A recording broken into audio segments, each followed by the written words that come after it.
Hey y'all, we are talking Southern today. We're talking about Southern Gent Candles and Southern Provisions with my new friend, Caitlyn Foster. Caitlyn Foster owns a couple of businesses in Rocheport, Missouri, which that's a real town name here in Missouri. But I'm excited to share the next couple of hours that Caitlyn and I were able to have talking about her life and her upbringing and just other things that are important to us as well. So I hope you tune in. If you need to take a break and listen over a few days, just do it. I'm not shortening these episodes, just so you know, but really excited to introduce to you all to Caitlyn Foster. Was I've what we seen were the about to meme watch. of like, I was looking alien. No, military magic Mike.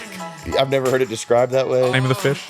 Crappie. Crappie. Yeah, winning is really fun and really good for you as a person. Sophomore year, I became dorm daddy type of Is that what they called it? All right. Caitlyn Foster. Thank you. Thank you for coming on.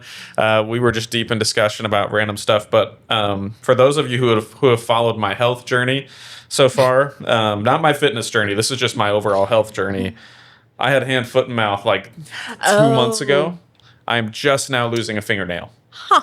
It's disgusting. Okay. It's nasty. Jed has a fingernail that dies every year. Probably because he like smashes it though, right? Because he No, uses it's his the hands. same one. Yeah. What? Yeah, I don't know. Like a lizard? Oh, it just regrows. He molts. Every year he just molts his fingernails off. Oh Yeah. my goodness. Yeah. Anyway, yeah. Well, we can start right there Yeah, right? for sure. 'Cause But why not? Yeah. Well, yeah, My I don't- husband's dying fingernails and yours. Yes, that's right. Yeah. He is a electrician. Yes, Is that right? Okay, he's not to just talk about him. Right No, off the he's top pretty here. So, great. yeah, He's a master electrician. I do have to ask. Yes, He was on Dancing with the Stars Columbia, he was. God love him. and you're married, right? He's a trooper, yeah. So he danced with some other lady. Oh yeah. You all cool- up you in cool? all up in her bits. There's a photo of him holding her up. But do the dirty she's dancing move. No one puts baby in a corner. But Wasn't she's allowed a to watch professional ballerina. Sure. And she actually, I remember him coming home that night after a practice. He said Sarah had her boyfriend there who's also a ballerina, because obviously ballerinas, date one another.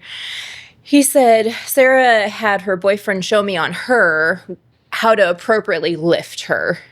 So that there was no like awkwardness the first go around of me being like, Or like dropping her. yeah, I mean, we don't want to break a ballerina because that's her whole livelihood. So But she yes. brings her boyfriend to rehearse, so that's probably smart. That's probably Well, he smart. was there, honestly, he was there practicing with someone else, I think, okay. or for a show. Yeah. So anyway, Like, but I think yes. I would want to be cool enough to be on that, right? The Columbia's dancing. Yeah. How did he get on that? he had been asked the year before and turned someone down. And then we went to the 2024 show with the Huffstutters, who actually lived here in Fayette for 30 years. So shout out to Rick and Pam. Who? Rick and Pam Huffstutter. They used to live on South Main Street, and I they know had the that Huffstutter name. Orchard until Yeah. like a year or so I ago. know that name. Yeah. Anyway, I've been in Fayette much longer than people realize. I'm thinking. I've been surveilling. I'm thinking of Pam Huff Okay. from that murder, I think, in St. Louis. Is that who I'm? Hold on, I gotta look that up. Sorry. Okay, Cody. Get in the camera. My Pam is still very much alive. So She we do know she's that. not in jail. She's and not they in didn't jail. make a Netflix documentary. No off Netflix of her, right? documentary. Okay. Nope. Saw her on Sunday. Yep. Okay, Nope. so Anyway, so we were there yeah. in 2024. Go ahead, look it up. No, I confirmed it. It's Pam Huff, so same name, Pam Huff. And the Huffstutter. only reason I know this is because this Pam was involved with a couple other. She worked for State Farm agents, and part of this was a life insurance policy, Whoops. like beneficiary change then murder kind of thing. Whoops. Wild stuff. So I know some of my friends had to actually attest for it in court. But they made a Netflix like series about it, not a documentary, but they replayed Now I'm it. gonna have and to it's called The watch Thing that. About Pam. That's great. Crazy stuff. So Okay. Anyway, not her. She hasn't murdered anybody. Nope. We were talking about murder for hire too. That's hilarious. Yeah. But Were we? I don't remember that. Nope, we weren't. Nope. Yep. I think Nope. my phone was off that whole time. So we were there in 2024 with them at their table. They graciously invited us to come with them that year. And then Jed's really good friends with someone who's on like the planning committee, and she asked him that night, and we had, a bottle of wine. And so then you say yes. He's Sure. like, yeah, sure. Say yes, figure Evan. out the rest later. All right, Yeah. Tina Fey. Yeah. Who puts that on? So Merrick Dance Center, however, they have disbanded like recently. So Karen Merrick kind of retired and all the things. I don't know all of the story, but a group of people have formed and are creating another kind of dance academy. And I don't want to reference it wrong, but it's something like Columbia Dance Academy or something. Cool. But yeah, the Dancing with Missouri Stars had gone on for like, I don't know, 15 years. It was a thing for sure. So, but we had a lot of fun. He said he would do it again. But I mean, that man, he works full time. I have 2 stepdaughters. He has 2 daughters that we have half the time that he drives all over the country. And then he was practicing sometimes 2-3 nights a week for 6 months, and complained none. So good job. Anyway, good for him for not complaining. Because I think you can say yes too much so easily, and then be like, "Oh no, I regret this." But good for him, and it sounds like he'll do it again. So he would. Yeah. So well, let's talk about you. Where on earth are you from? I don't even know you. No, these are fun thinking, podcasts when I don't know the people hardly at all. So, where are you from? I was thinking the same thing. You may have covered this in other podcasts. I have seen some. I haven't seen all. I'm a little ADHD. I don't sit still That's well. Fine. They're like 3 hours a pop. So they're designed to be listened about over too. weeks. Yeah. Okay. You can. Sure. But I would like to ask you some questions today too, because I don't really know much about you. Honestly. Great. Absolutely. Has anyone ever asked you about yourself? No. And I'm a little chapped about it. So I'll absolutely. Would be. I don't know. You'll learn about me. So I used to be, for 10 years, I was a hospice social worker and bereavement counselor. So I talk to people one-on-one. That's what I do. I don't know. That's what I do in my job. Not as, although I do offer basically every appointment in my office as a free counseling session. But, I believe that. But for me, when people are like, so what's it like? I was like, this is just like my job. Yeah. I talk to people. Yeah. I get to know them. Yeah. And then if they want me to, I'll make recommendations. Yeah. So, that's fair. Who on earth are you? Yeah. So I am from Harrisburg. So K through 12, went there. It was a great experience growing up in a small town. My parents, I have an older sister. She was 10 years older than me. So I kind of grew up as an only child from 3rd grade on because she moved out and so very small family. My parents are still living. They live in Columbia. My mom is a retired teacher. My dad's a retired postal worker. Excuse me.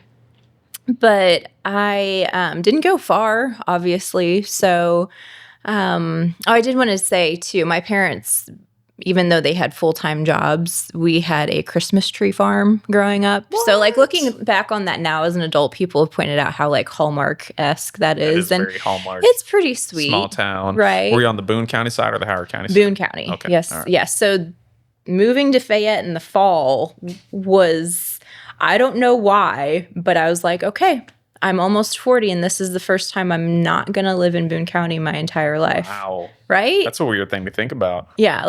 It doesn't matter at all. No. But that was a taxes. thought. It matters a little bit with taxes, Yeah. Probably taxes are a little bit cheaper in Howard. Maybe. I don't know. They are. I promise. Yeah, I do. Yeah. I still own a building in Boone County. They have more full roads over there. But hey, right when we were moving here, they resurfaced 240. Yeah. So we got here at a good time. Yeah.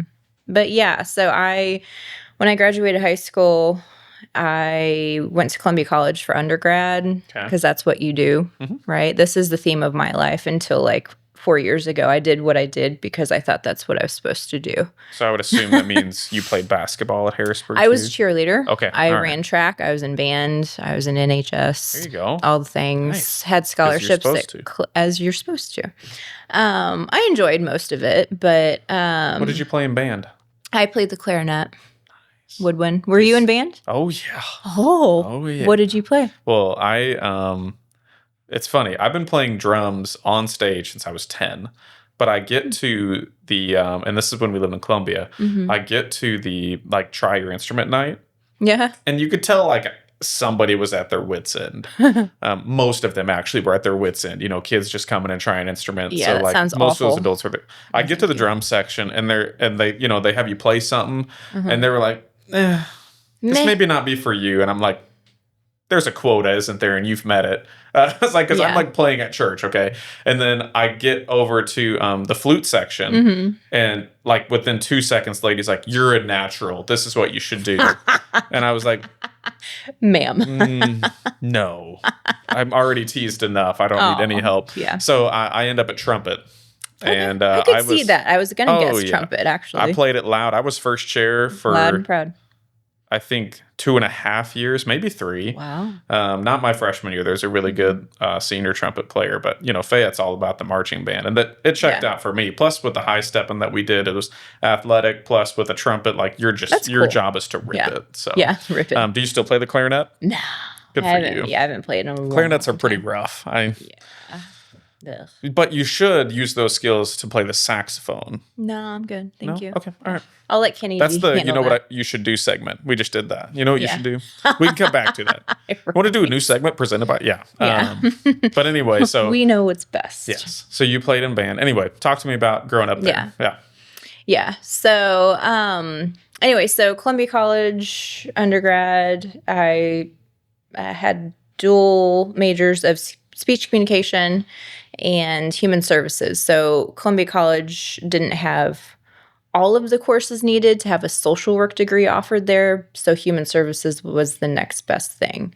So growing up, my mom had me involved in a lot of community service work and volunteerism, which thankful to her because that got me more scholarships when you go to college, right? And also, I think it's good for kids to focus outwards instead of on themselves. Yeah, don't get me on those tangents. No, we can talk about it. We've talked about it before. Yeah. Like, especially with how little people are being raised in the church, for better or for worse in some instances. If you're not doing volunteerism or going to church, a lot of these kids just don't know how to even like see the needs of others. Yeah. No service skills whatsoever. Yeah. So, yeah. So on that note too, so I'm probably your first agnostic interviewee. Cool. No, that's good. Diversity is great, right? What does that mean to you? Yeah. So I know that I can't know everything about what exists in the world. So I recognize that and that there could be some sort of higher power out there. To me, it's not a Christian God or any other kind of God. And I've struggled with that my whole life, right? Yep. So my parents did kind of let me choose and learn myself as opposed to, I had some friends who were more forced to go to church. They didn't want to, et cetera. That's not everyone's story. Some people love church and I think it's great. It does provide guidance, and I do believe in all of the teachings as far as do unto others. I feel like I'm a good person, right? I try to help others, and I kind of leave it at that. But that's kind of what it means to me. Yeah. But yeah, no, my stepdaughters even they went to church camp recently, and I think that was great because I think it's some sort of guidance for them. And surrounded by kids who are trying to do good things in the world. And I 100% think that's wonderful. So, cool. Yeah. But anyway, yeah. I don't remember what we were talking about. No, my brain is like a squirrel. Your mom made you do a lot of service stuff, which helped get you scholarships through Columbia College. Yeah. That was a good experience for me growing up and focusing outwards. And I recognize that power today and feel a guilt or a need to help others at all times, right? And as a business owner, I try to do that in different ways. It looks different every day. But so yes, human services. I chose that because I thought, okay, that fits me. I don't have any real passions. I'm not good at math. I love animals, but I can't be a vet because I am way too squeamish and I will cry at any given time if an animal is injured. That's not my game. So I was like in my head, okay, well, I'm good at helping people. And people talk to me. I feel like I'm neutral. Everyone will talk to me about anything. Sure. You probably have that gift. My husband has that gift. Sometimes we kind of joke we just met this person. Why did they just tell us that? Right. But, you hold it and respect it and keep that. So that's kind of why I went that track, because I thought, okay, well, this makes sense. And this You're talking about social work. Social work, yeah. Okay. And there's a lot of jobs in social work. People, I think, hear social worker and they think I'm stealing your kids in the, DFS system, Division of Family Services. And there are so many jobs in social work, which intrigued me too. Usually, for me, it goes to like, I don't know why my brain goes to like behavioral, like counseling is kind of where it goes for me. But that's because at the church camp I worked in college, so many of them wanted to go into social work. And they all ended up being, like counselors to people that really needed help, either with like drug addictions or whatever, or kids or things like that. So my brain doesn't go to the DFS part, but that is, I guess, part of the social services. So yeah. And I think maybe, since '06, things have changed a little bit.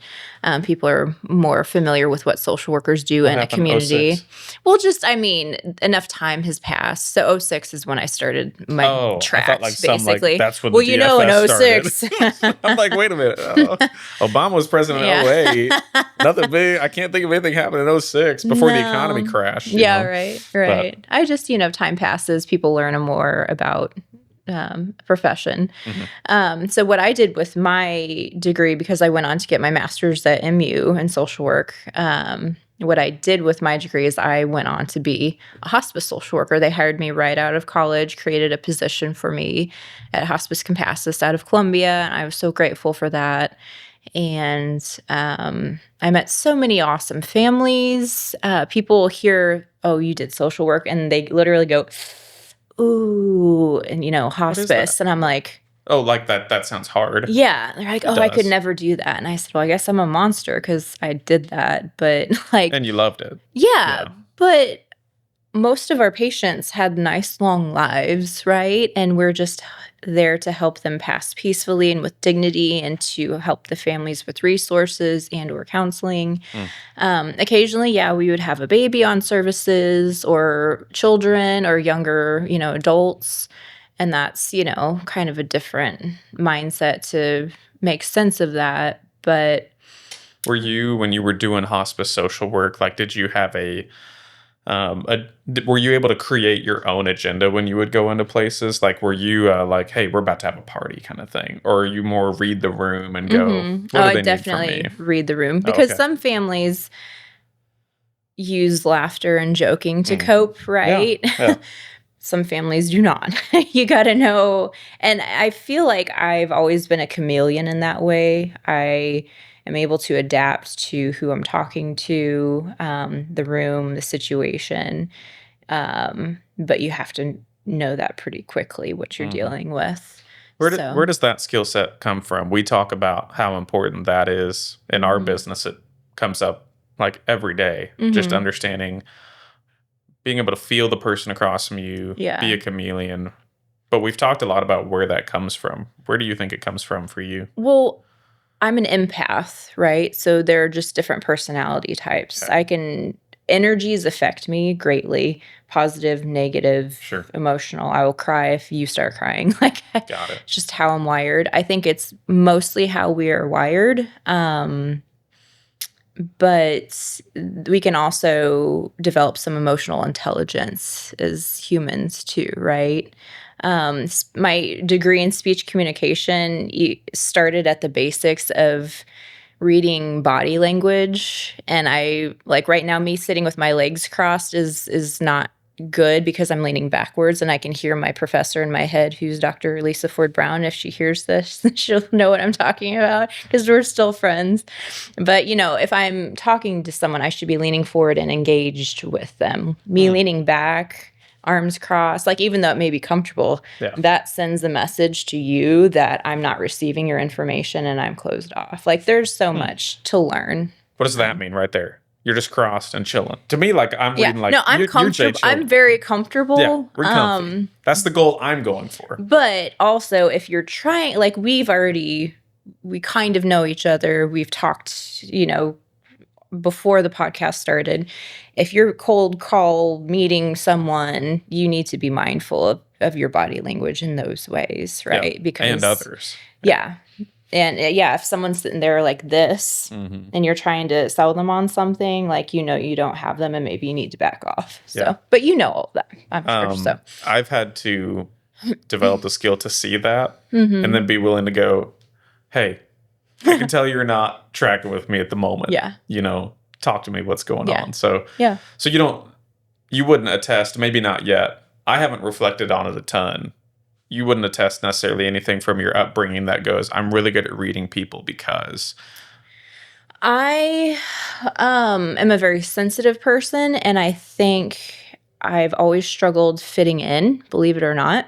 I think we all have this persona, especially if we're business owners, of being the charming, upbeat, positive people.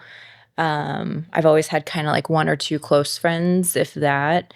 But I think some history of people pleasing and trying to fit in probably started that. Yeah. And I recognize that. Gotcha. So a history of trying to fit in created a people pleaser in you, which has created now your ability to know whether you're pleasing people. Oh, yeah. We've talked a lot about, were you in theater or anything like that? No. That immediately causes anxiety in me. This podcast is brought to you by nobody. That's right. Nobody paid for this spot, but this could be your business ad, personally attested to by me with a personalized recommendation. Obviously, I have to like, your product, but I will personally attest to this ad slot. And if you're trying to reach the ears of Fayette, this is the place to do it. So if you want to advertise here, please email us at landonballstudios@gmail.com. That's LandonBalls@gmail.com. That was one of the skills we talked about, maybe a possibility. I've totally wanted to train my team with a improv coach just because that trains you well on reacting in the moment on where somebody's going. But yeah, the people pleasing part of it, I think for me probably comes from some rough upbringing, but also, I don't know. I've always loved food service. I've always loved things like that where you can, like, I wrote it on our whiteboard this morning of, did you leave the house better than you found it? And I'm trying to apply that to all of our conversations, right? Will we leave this conversation? Will I leave my interaction with you better than the way it started? Yeah. I don't know where that necessarily comes from for me from an upbringing standpoint, but just curious to reflect on it. But anyway, keep going. And I say people pleasing too. I know what it feels like to not feel included or to have my feelings hurt more often than I care to reflect. And so I'd never want someone else to feel that way after leaving a conversation with me. I don't care who you are, what you look like, if you're rich, if you're poor, if you smell, if you've come off the trail on your bike, because I, have my shops in Rocheport. I don't care. I want you to feel welcomed and loved and like accepted for who you are, because I know what it feels like to not have that. So was that those experiences from your childhood, was that related around church too? Just to call back to that? Maybe a little bit. And not even, most people didn't know that I felt the way I did. I would go to, the Bible camps and whatever. But every time I went, I'm like, why don't I feel right? Why doesn't this feel right? Why can't I just like get past this?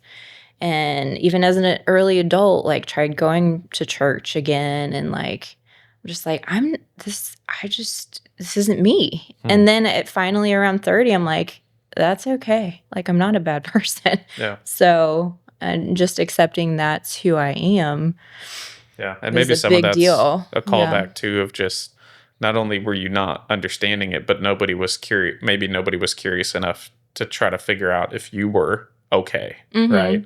I think that's the part where, I've talked on here before that for me doing this, I think people oftentimes their love language is the language that they love on other people in. And so I think I always love when people want to get to know me. Yeah. And so that's what I'm doing, is loving on other people in the way that I know best. And maybe that does come from a feeling like nobody noticed you or nobody cared to get to know about you in whatever stage of life. So I do think that can create some of the people pleasing, is you're so desperately wanting to receive that love that you like, that you're like, I'm going to show everybody what it looks like And yeah. then maybe and then maybe somebody I'll will- get some back. Maybe someone will fill my bucket. Which isn't Yeah. healthy, by the way. Yeah. Because then you're asking people to read your mind or to, step into places they shouldn't. But Yeah.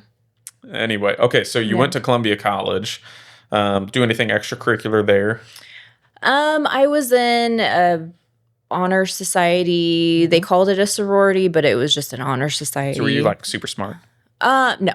Okay. All right. So that's something, as when I learned I was going to be on here, my mind racing with, being an anxious person. What am I going to talk about? What am I going to talk about and not talk about? I remember one time when I was a kid, my dad said, I know, he's like, I don't worry about you because you work hard. He said, you are not the smartest person in the room, but that's okay because you will figure it out because you work hard.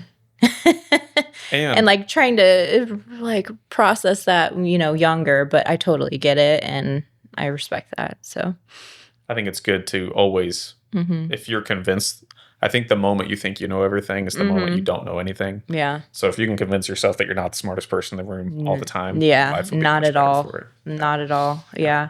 I don't know about you, but I feel like especially opening up a business or being a business owner, that is a fresh slate of insecurities and daily and otherwise. But I think at the end of the day, none of us know what we're doing. We're just figuring it out as we go. We are live experimenting. That's the big secret, that none of us know what we're doing, and that's okay. Then that's the part of that we have the attitude of that's okay. Yeah. Some people cannot stomach we don't know what the outcome is, and that's okay. Yeah. Like for me, I'm like, that's great. That's great. If I don't know the outcome, but I know that I can accomplish something through my output, I trust that the outcome will come. I've always trusted that if I put the lead measures in, the lag measures will come out. Except for apparently with my weight loss journey. Because dang it. Yeah. Whatever. I just like putting lots of good food in. Yesterday, I go home and I know that we have small group at my house and somebody else is cooking a wonderful chicken dinner. Do you do this? I sometimes, if I'm not sure what the dinner is going to look like, I'll pregame.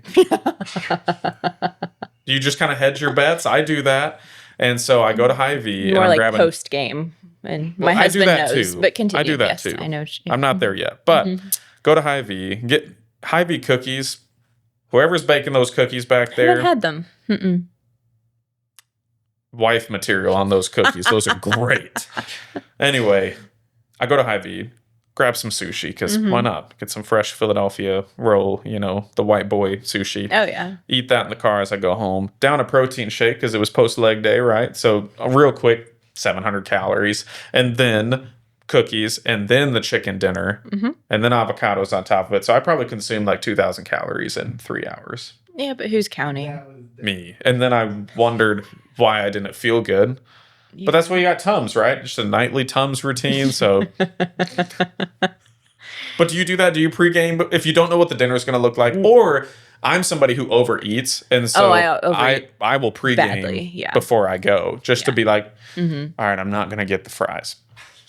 Then you get the fries with the gravy. Yeah, the gravy. Yeah. Where do you get your fries from? Dairy Queen? Oh my gosh. Oh, I don't want to talk about it. It's too soon. Okay. Yeah. You haven't lived here very long. But I had Dairy Queen behind my house for several months. Right. And then didn't. But you're used to Columbia's DQ. It was literally the same. Don't even. I worked at an office across from the DQ on Forum for years. The DQ on Forum is excellent. Okay. This one was not. This one? Yeah. Oh, stop it. It was not. That is not a hot take. It's not. I'm actually going to play seniority here. I've been here longer than you. I ate it, I don't know how many times, because, I like some late night eats because I love to eat, and I'm not driving to Boonville for Taco Bell or McDonald's. No. So, yeah, I'm going to get my chicken fingers and fries and gravy and toast. Did you see on the Fayette News Exchange somebody complaining about the Casey's? I don't want to talk about that. Well, I almost commented. I know it's not a great look, and I know they're handling it, but my immediate gut reaction was like, Casey's is like one of our last restaurants in town. I know. It's I was like, stop. No, don't say it. Take it down. It's our We need pizza. Casey's, okay. It's my biscuits and gravy when I'm hungover on a Sunday. And I literally have She's used that always coffee. there for us, all right? I know. Don't shut her down. I had a please. Rice Krispie treat from there for my breakfast today. You The know wrapped cockroaches ones. aren't getting in that. The wrapped ones. Do you ever? I mean, I don't go into the soda fountain of Casey's. I'm not a big soda person, but I don't generally drink soda. However, the other day I needed a soda and I had it from the fountain. And that same week I had coffee from the coffee machine too. Jed's like, did you see this? And I said, I don't want to talk about it. hey, it just make you stronger. That's all. Doesn't It's kill fine. you, makes you stronger. That's right? fine. Yeah. We've probably never mind. Yeah. So It's a anyway. little protein, you know? That's what I'm saying. Like, yeah. Like you've who cares? probably had it before, Yeah. and now just because you know it, Yeah. it's fine. That's why it tastes so good. Yeah. But anyway, You yeah. ever Dairy willingly Queen. eaten a bug? No, never. Mm-mm. New segment. Mm-mm. Oh, you should. That would be funny. Yeah. Trying to think. I don't think so. I do remember You don't think so? I think this is where I knew that just soft-hearted Landon existed. Mm-hmm. I think I was like 9 or 10.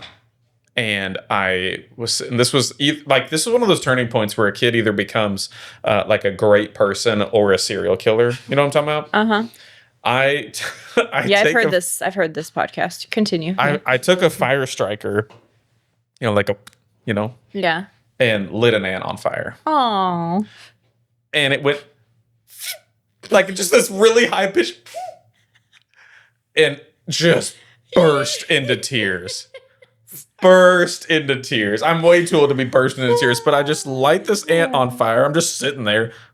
And I was like, and then since then, like if I hit an animal on the road, Oh, it's the worst thing. I I feel can't. so bad. I don't know why, but I'm like, especially if I hit a bunny, I'm like, Oh. because my daughter's like favorite animal is a bunny, and I'm just like, and I can hear all the songs like "Hop Little Bunny, Hop Hop," I'm just like playing in my head, and I'm just like, even squirrels. Oh yeah, I will break for suicidal squirrels any day. Yeah. But we shouldn't, from a car insurance perspective. I know. I've only my hit one deer dad. though. I didn't feel bad about. I don't feel bad about deer getting hit. Get out of the road. What are we doing? They have like bazillions of acreage to be on, and they're That's like, true. I'm gonna stand right in this ditch. And the moment then I wait hear for you. something, it's I'm go coming. time. I'm coming for you. Like I wonder how that deer's home life is that if that's what they're always doing. But anyway, so Columbia College, you graduate. What's your Yeah. first job? Yeah. Doing that hospice stuff, right? Well, I actually was a caregiver for Home Instead Senior Care all throughout college, and I cleaned homes for professors. Okay. So just kind of word of mouth, and yeah. So my first official job, like right out of high school, though, was Bob Evans. Oh, And you talk about being able to take home leftover food. If there were mashed potatoes and gravy left at the end of the night, I could take. Oh, is that? that is from a Bob Evans cutout magazine. This is my 4th grade journal. Oh. Yeah, this is my 4th grade journal. We would go every Sunday after church to Bob Evans. Oh. And this is a little cutout of like their silver dollar appreciate that. pancakes. Yeah. Which camera? This one? Yeah. Okay, let me show them. I appreciate Also, that. My cousin Kellen, if you're watching this, sorry, this is like her high school picture. It's a fixed focus, so just show it from your chair, and I can. Oh, okay. cry. I'm sorry. I'm sorry. Idiot. You're so dumb. Such a boomer. Okay, boomer. Yeah, this is the back of my 4th grade journal with a stack of Bob Aw. Evans pancakes. And then this is my little sister, Jordan. I should probably talk into the mic. This is my little sister, Jordan, right here. Mm-hmm. That's cute. So what is in your 4th grade journal there? Well, this wasn't on purpose, but Well, let's see.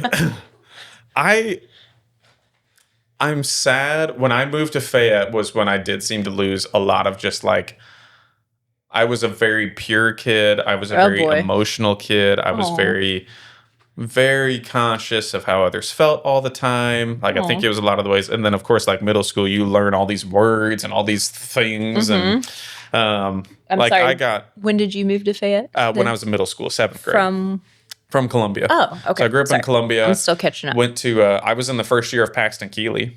Oh, that was my first year. Fairview, Paxton Keeley. I went to Trinity Lutheran, actually. Yeah. Paxton Keeley and then Smithton for 1 year. But anyway, I was a little poet. And you didn't know it. I mean, I still should, but I got to find one. Let's hear it. These were funny. I got to find one funny one. We can't do this the whole time. Why not?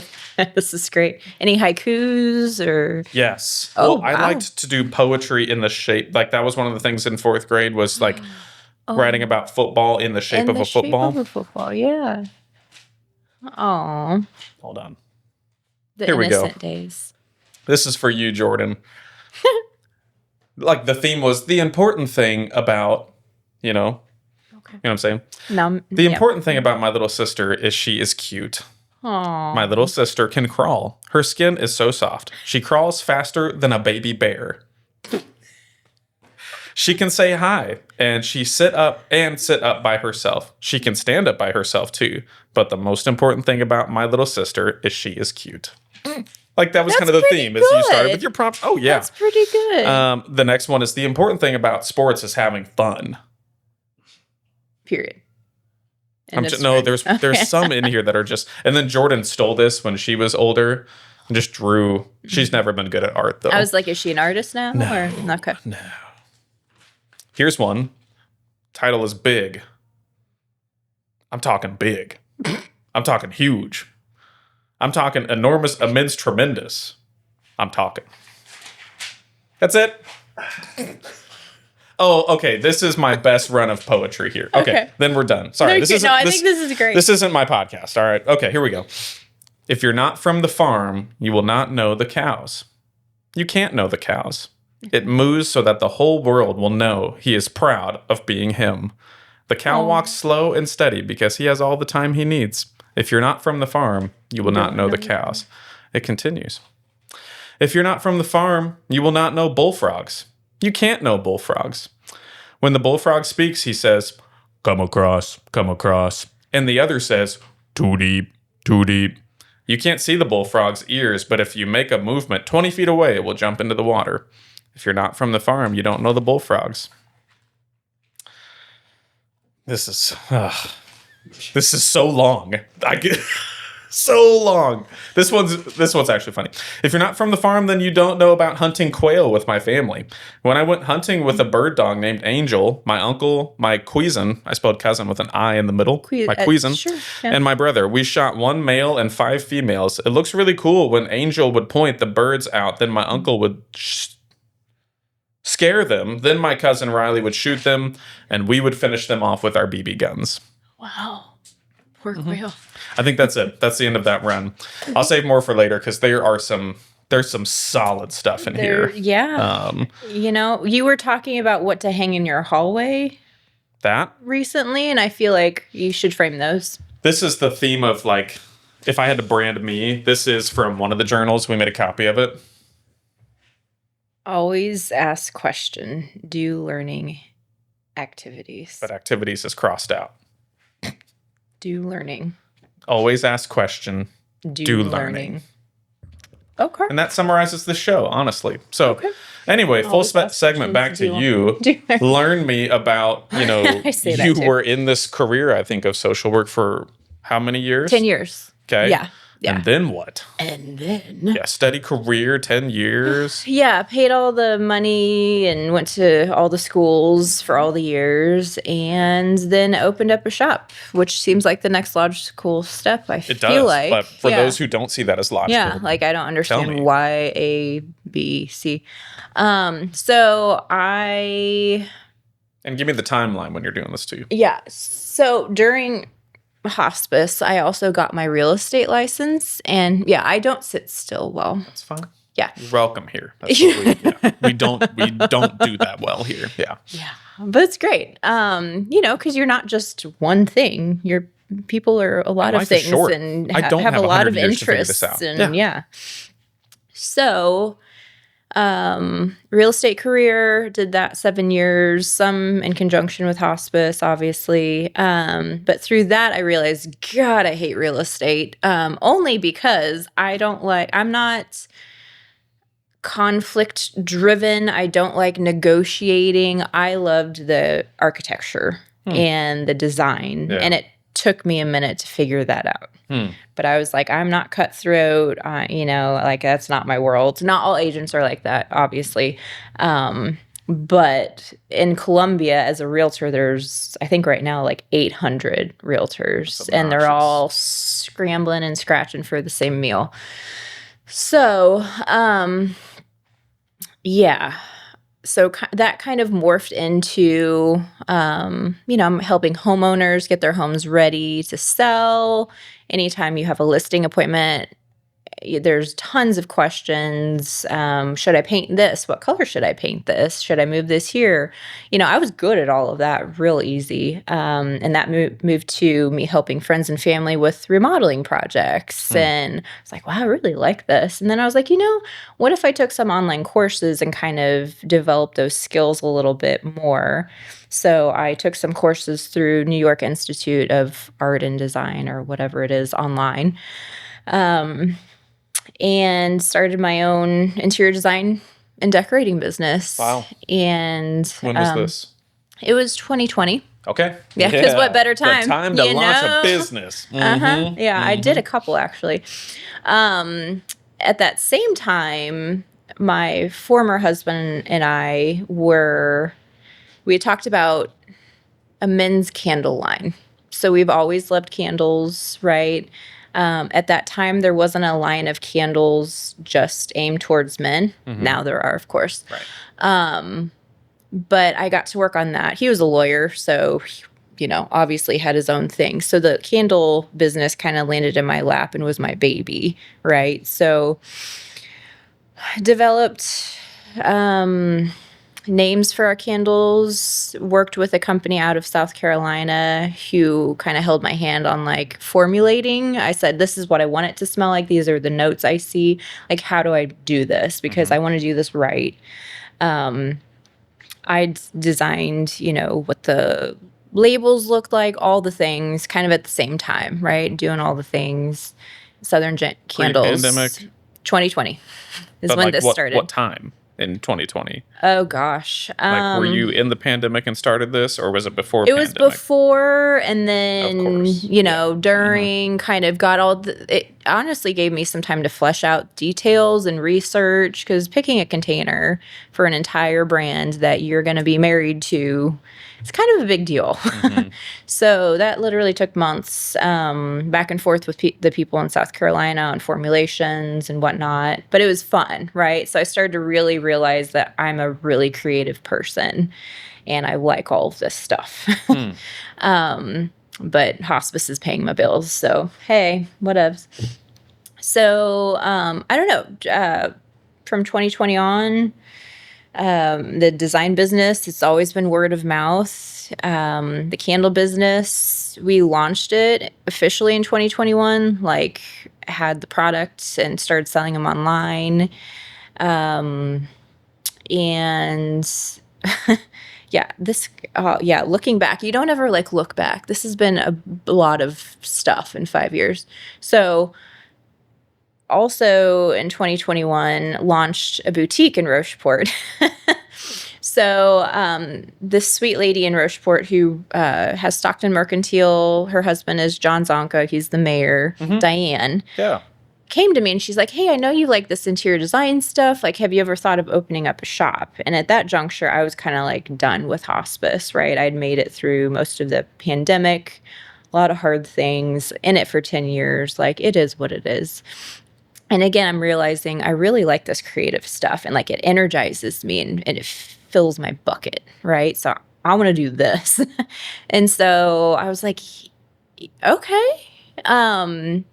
And so my husband, and we'll come back to this, my former husband, Mike, helped me open up that business. So he funded me to start that business, and I'm grateful for that. So Southern Provisions is the retail shop, right? Yeah. So we have Southern Provisions retail shop, Southern Gent Candle line.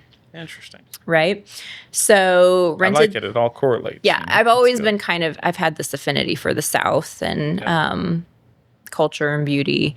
this kind of old world charm. I know it's not all like that, but you know, our perfect version of it is. So yeah, opened up the shop.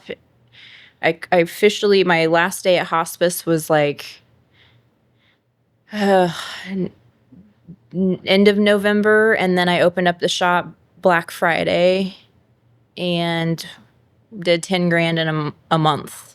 Hot dog. All right. Yeah, I mean, yeah, it's a drop in the bucket with all the things, you know. That had to But make you feel good, though. yeah, I was like, oh, okay, Proof of like concept, you maybe got this it. will work. Yeah. And then January hits. But again, you know, I had a supportive partner, and just kind of kept chipping away at it. And this November will be my 4th year there. Wow. Since then, I've bought a building, gutted it, renovated it, and Southern Provisions is in that building now. This podcast is brought to you by, you guessed it, me, Landon Ball, State Farm agent. Do you feel like insurance doesn't make any sense? You are not alone. My team and I are trying to figure that out like every day. If you want to understand your insurance policy better, specifically if you have like a life or car or home insurance policy that some brother-in-law or uncle twice removed sold you years ago, reach out to my team here in Fayette at 660-248-2424 or go to our website at FayetteInsuranceTeam.com. Please don't call me with anything non-insurance related. Don't call our office if it's not about insurance. Please don't call or contact our office if it's about ice cream shop, anything that's not insurance related. Thanks. Is it a secret? There's a speakeasy No, there, not at all. right? Okay. So yes, the building where Southern Provisions started is now the candle factory and candle bar. So we're open on Saturdays for people to walk in, make their own candles. We do a lot of private parties too. And my current husband, Jed, and I opened up a speakeasy in the fall of last year. So it's a members only club. And we have 17 members right now. Okay. Spouses are welcome.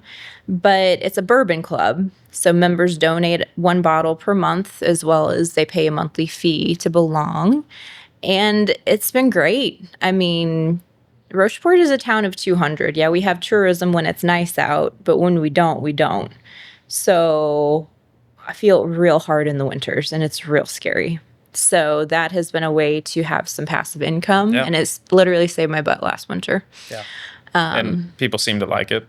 It's been, yeah, we've had people renew. All we have to do is kind of fluff pillows, wash the dishes, and dust. Yeah, it's just Yeah. drinking bourbon. There's not like food or anything Right. like that. Yeah.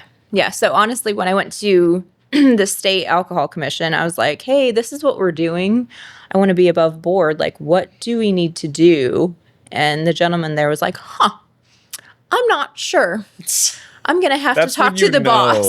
That's when you I know said, you've struck "Okay. something like, Okay. Yeah. You didn't even know. So we do have a consumption license Okay. through the state, because it's kind of treated like a hall. Like, we're not serving or selling our members alcohol. Yeah. They're just consuming on our property. So, yeah. Sweet. Yeah. So, yeah,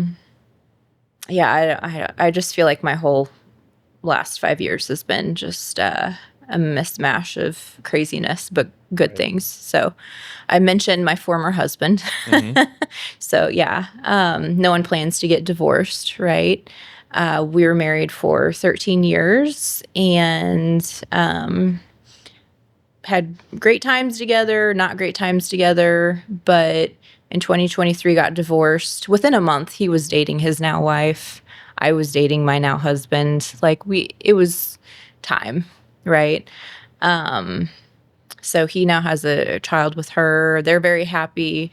Jed, my husband, I've known for 10 years. Okay. Yeah. Where did you meet him? He was my electrician There for it is. 10 years. So worked like, on when- all when of you our hit him homes. Back, was it like in your contacts as like Jed, the hot electrician? Is that how you called it back?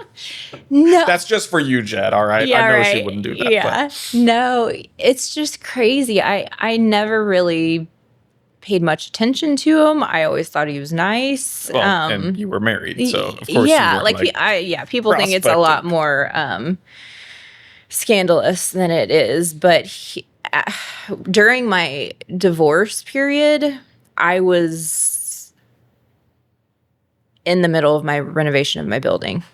So Jed and his company bid that as well as another company, and Jed's company was literally half the price. So they were already there working on stuff. Yeah. And then I just remember one day talking to him about kind of what was going on and how I was having a hard time. And he was, anyway. So it's just crazy how things work out. And he's the best thing that's ever happened to me. So, and I inherited 2 teenage but great girls as a byproduct of that. So very fun. Yeah, that's very sweet. But I mentioned earlier that my former husband did fund the start of my business. And so I'm very hard-headed and stubborn, and I try to do what's right. We don't always do that. But when we were divorcing, I wanted to make sure everything was fair. So I bought him out of both of the businesses. I went into debt. I took on this building that is hundreds of thousands of dollars. And how many hundreds of years old is it? Almost 100. Yeah. But took on our line of credit debt, walked away from our $600,000 house in Columbia. He kept that. But I thought that was the right thing to do, which it was, because I want to repay him for what he's done for me. He doesn't owe me anything, right? Like, I'm my own person. I'm an adult. But let me tell you about how many sleepless nights I had knowing I was on my own. And also had another $25,000 to come up with for the building renovations that were just unexpected. So you didn't have that like buried somewhere. Yeah, no. Easy to find. No. So, I mean, I'm still unearthing myself, but I've paid off the line of credit dues, and he has his investment money, and I'm making it happen. And I'm very proud of that. Yeah, it's as probably a got to be a woman. good feeling, Yeah. even though he probably wasn't holding that over your head. But No, it's not at all. It's a good feeling to not feel like you I don't owe anybody. anyone. Yeah. So yeah, I found a way to finance the building. I have a loan on it, but I'm getting it done. And I get frustrated when women get divorced, and I feel like they feel like they're owed something. And I just have a problem with that. Anyway, that's a soapbox too. Yeah, every story is different. Yeah, but for sure. I think there's a lot of like justice and vindication that, and those feelings can come at different times too. I've even had those as the product of a divorced, parents, of like, there's been different moments in my life where I'm like, you know what, that wasn't fair, you know? And then other times where I'm like, I don't actually want to deal with it. That's kind of your choice, right? Like, either do what you did, which is go, let's be fair so that we don't ever have to gripe about this again. But I can totally get it. And all the stories too of, like, you're even talking about the past 5 years. Do you still feel, at least I feel this way sometimes, that it's like 2022? Yeah. Right? Yeah. Yeah. Like, oh wait, what year is this? That was how long ago? Yeah. Wow. Yeah. Right. It's real scary. Yep. It's just going to get worse. So you It's love getting what you older. do though at this point. I do love what I do. What does your world look like day to day now? Yeah. Whatever every you day want, is different. right? Every day is different. Because you're your own boss, Yes. right? Times 2.5 or more. So the shop is open Thursday through Sunday right now. When it's next month, I'll open up Wednesday through Sunday, kind of go with the in-season hours of Rocheport. And fall, that's candle Yeah, time. for sure. Yeah, so Candle Bar is open on Saturdays for walk-ins. Otherwise, we do by appointment. So sometimes we'll have evening classes there. Explain that. Yeah. Can people come make their candles? Is that what Yes. you're saying? Dude, tell me all about the business. I don't know anything about Yeah, this. so the Candle Bar, I kind of thought, well, hey, I'm making my own candles here. I have all this equipment. It'd be cool for there to be something else for our bed and breakfasters, our weekenders to do when they're here. Yeah. Also help pay my bills. And so we have 30 cents on the floor. We have a different variety of empty candle containers to choose from. We always are swapping out different ones. We can also do room sprays and reed diffusers if you don't want to do a candle. But people can pick up to 3 cents and then pick their container, and we help them put it together and make their own custom candles. How'd you get into smells? Is that a passion? Environments are very important to me, right? So if Okay. you think about everything I do, the design work, smells, creating calm and creating safe places for people in their homes and my business. I want people to have an experience when they come in. Everything just down to the grabbing music. the senses. Yeah. So hear, touch, Yeah. smell. Oh, yeah. Okay. Yeah. So it all kind of Interesting. plays off of each other. Yeah. Wasn't like the long-term plan, but it all makes sense now, kind of looking back. Like, oh yeah, it feeds. Vibe. Yeah. Overall vibe. Yeah. Okay. So what's next for you then? I'm sure you have your next business venture. What were we talking about? Oh, dude, do you know what I think would be the coolest thing? And it's here in Fayette, and I need to clone myself to do it. But if someone else would do this, please. I think that the building next to Gold Apple, Takana's place. The big one that's open. Yeah, with the bar already there. Mhm. Why is that not a wine and tapas place? A wine and what? Tapas, like apps, small plates. I thought you said topless. No, yeah. And I was like, Someone I else was has with you thought for that a too. second, but You're like, I don't think the town would go for that. I don't know. Mom? I need to ask my mom. No, I'm not that scandalous. I just think, Yeah, very much like a Beckett's yeah, kind of thing. like yeah. wine, Or the winery. Yeah. not. But wine's from all over. It doesn't have to be a winery. That's true, right? right. But wine's from all over.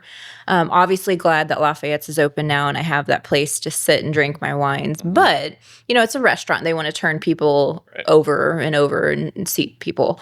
But a wine and tapas place encourages you to kind of linger and hang out. Shop. Yeah. So if anyone wants to do that, please, I will help you design it, figure it out. Is there another location that does that? Like, what's a business we could copy and go, that works? Like, is there a place in Rocheport that does that? Not specifically, except I'm doing the poor man's version of it right now at my shop. So I sell gourmet cheeses and wines. I have my liquor license, so I sell wine and beer.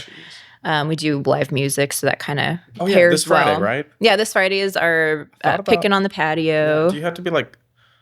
I know how to like strum and play most chords. I promise you will be fine. Okay, Yes. all right. Because I can't I'm not a picker though.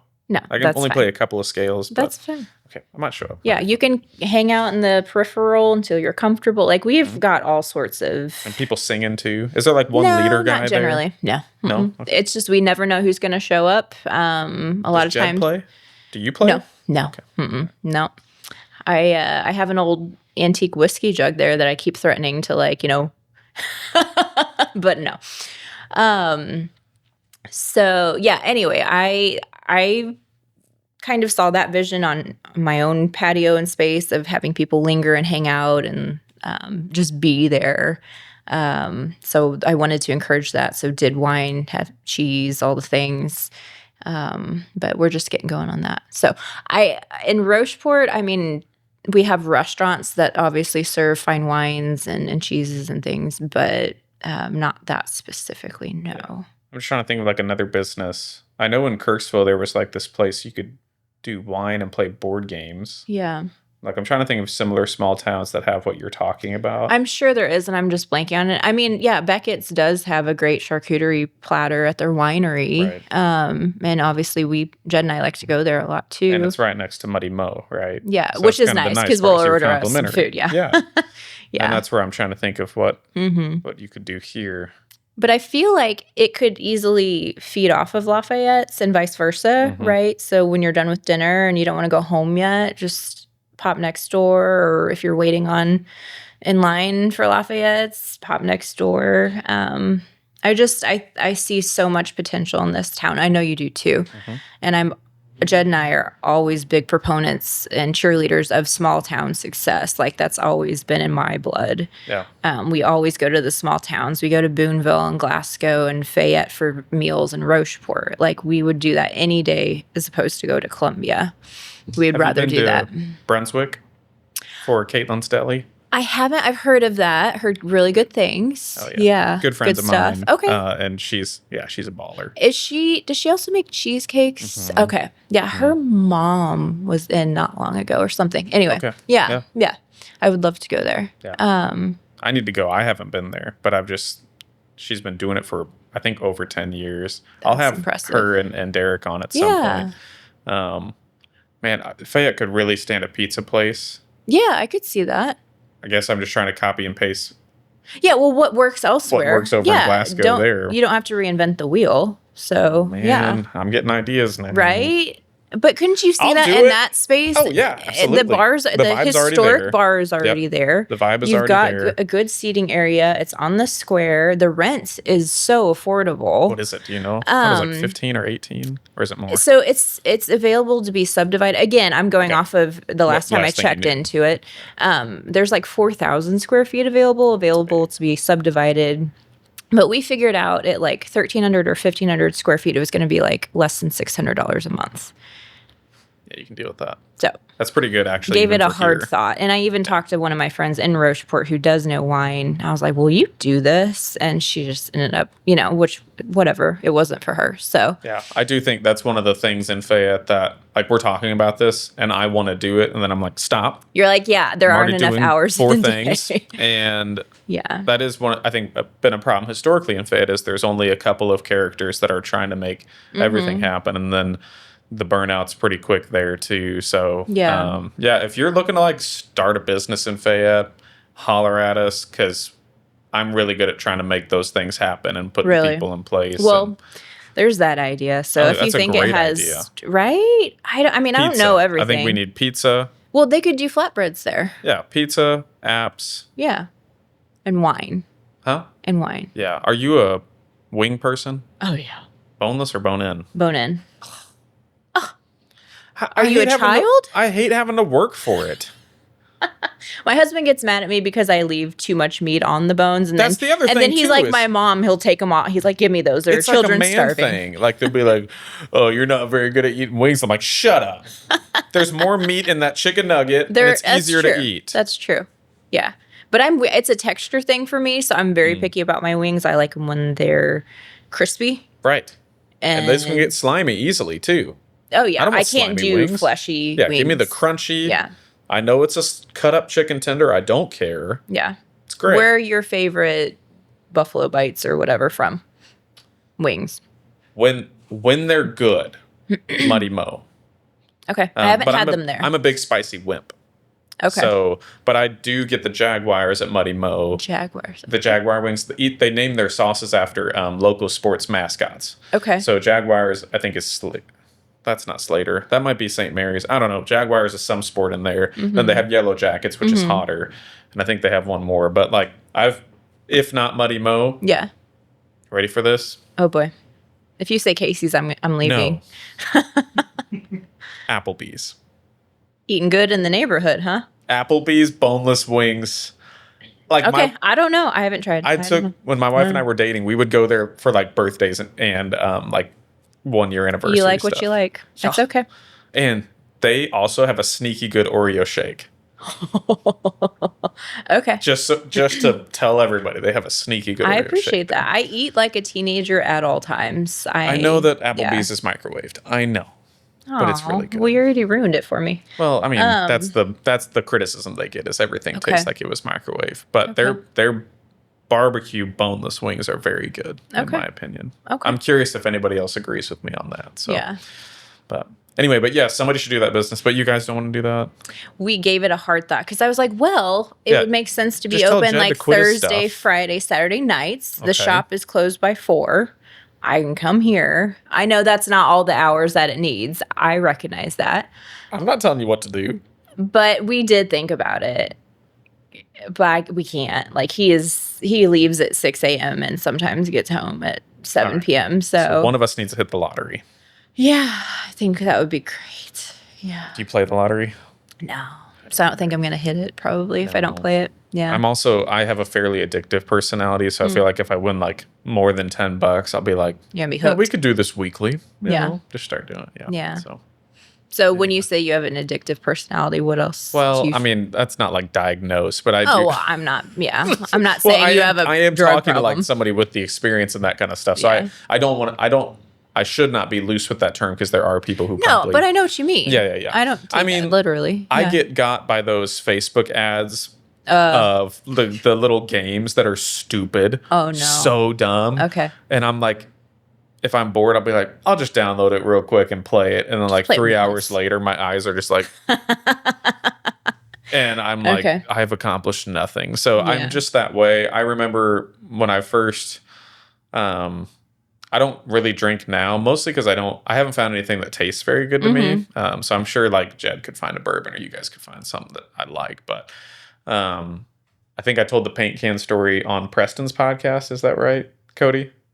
Is that right? Anyway, I do like really sweet alcohols, I think. I thought wine was going to taste like Kool-Aid. That's what I thought. Some of it does. I'd like to try it. I have had a good Moscato. Of course but you again, have. like this goes back to the manly thing of like, men don't drink white wines. Who cares?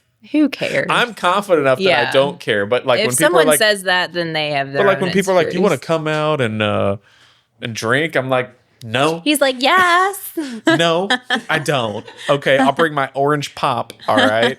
Yeah, you're where was I better off. going? No, did you ever eat at McNann's when it was here? Oh yeah. Remember Mike and Nancy? Did you ever meet them?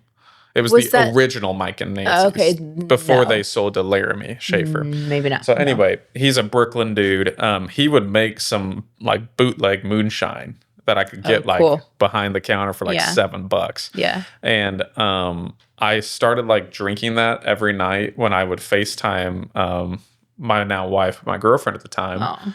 And then I finished the bottle in like 7 days. You're like, that's not good. That wasn't the worst part though. It was day 8 that I was craving it. And that's when I was like, you better stop. Yeah. You better stop. Yeah. I mean, and I should have known that from the way I eat a pan of brownies. Are you the type of person? So with brownies, I just cut little thin strips so it doesn't look like the pan is going away. It makes you Yeah, feel so I better don't. about it. Yeah, I don't do big No. squares, but we just take that butter knife and just do a tiny little Oh my like gosh. sliver. I appreciate that. Yeah. No. No, how do That's you eat a okay. pan of brownies? A pan. See, I'm more of a salty person. Okay. So like I'll eat some sweets. What's your snack of choice? snack of choice? Oh Lord, it depends on the day. I always say I'm like a pregnant woman all the time. I just get cravings for stuff. What are you craving right now? Something dill. Dill? Yeah. Like, I know it's a craze right now, but I've always loved dill things. And I'm ashamed to say that my drink of choice right now is pickle juice and vodka because I'm a monster. Yeah, it's delightful. What's your breath like after that? I'll have to ask Jed. I'll ask Jed. That's Yeah. Because I did can't see- do sweet drinks. They make me sick. So, anyway. They make yeah. spicy dill goldfish. They do. Oh, I didn't know that. They do. That sounds delightful. I don't know where they got Because I it. love goldfish. Yeah, I got it from a friend. Oh, that's Because great. I went over to another State Farm office and it's one of the staffers there, and I was like, "You got any snacks?" And she Mm-hmm. whips out spicy dill goldfish, and I'm like, "You monster! That's disgusting. Who? This is a prank, right? Like that's not Yeah. a real. No, it's real. Spicy dill goldfish. Huh. Do you like spicy too? Then I love assume? spicy. Okay, yeah. Jed is like you. Yeah. So he likes the flavor, but he immediately starts sweating. He's like, I'm a little. Yeah. Yeah, I can't. Right. Why can't I eat It's kind of like spicy? I would rather not have to physically fight my body after eating something. That's fair. Just like I don't have to physically fight a wing to eat it. That's fair. Make it easy for That's me. fair. You have enough trials and Yeah, that's struggles. right. Amen. You don't. Yeah. Yeah. Amen, sister. Yeah. Um, So anyway, how did you meet your wife? We met at a church camp in the Northwoods of Minnesota. Hey, oh yeah. Oh, you betcha. So the guy who discipled me through the Navigators ministry in college here challenged us, like the people that he was leading, to do something with our summers. And so in 2015, 6 of us Missourians decided we were going to go work at church camp in northern Minnesota, like you do. 11 hours away. Sure. And it was awesome. We Yeah. all loved it. Ended up taking back 20 1 Missourians the next summer with us to go. It was a big church camp, probably 500 or 600 kids a week that would cycle in and out. But yeah, that's where we met. I was the worship leader my first year, and she was the video and audio person for the chapel and was doing videography stuff too. Yeah. So we were good friends for a couple of years. And then when I graduated college, I was like, well, I have people here in Fayette and people up in Minnesota. I'm going to take a jump. And so we actually started dating the day I rolled my truck. Oh, gosh. We started dating before that, though. So it wasn't like, you almost died, so I'm going to date you. It was... Just to be clear, it wasn't a pity acceptance. We started our official relationship that morning at a Caribou Coffee. And then when I left, I rolled my truck after that. Yikes. You were just so overcome with emotions. I mean, it was feelings. Minnesota. I was up there in Minnesota, and it was snowy and icy. Okay. And I was going about 70 on I-35, and I rolled it 2 1/4 times in a 4 F-150. Praise the Lord, I had no injuries or anything like that. That's rough. But the truth, I was probably going too fast for the conditions, obviously, but lots of wrecks were happening that day. I think I got a little distracted. Yeah. With a Wendy's cheeseburger. That's not where I thought you were going.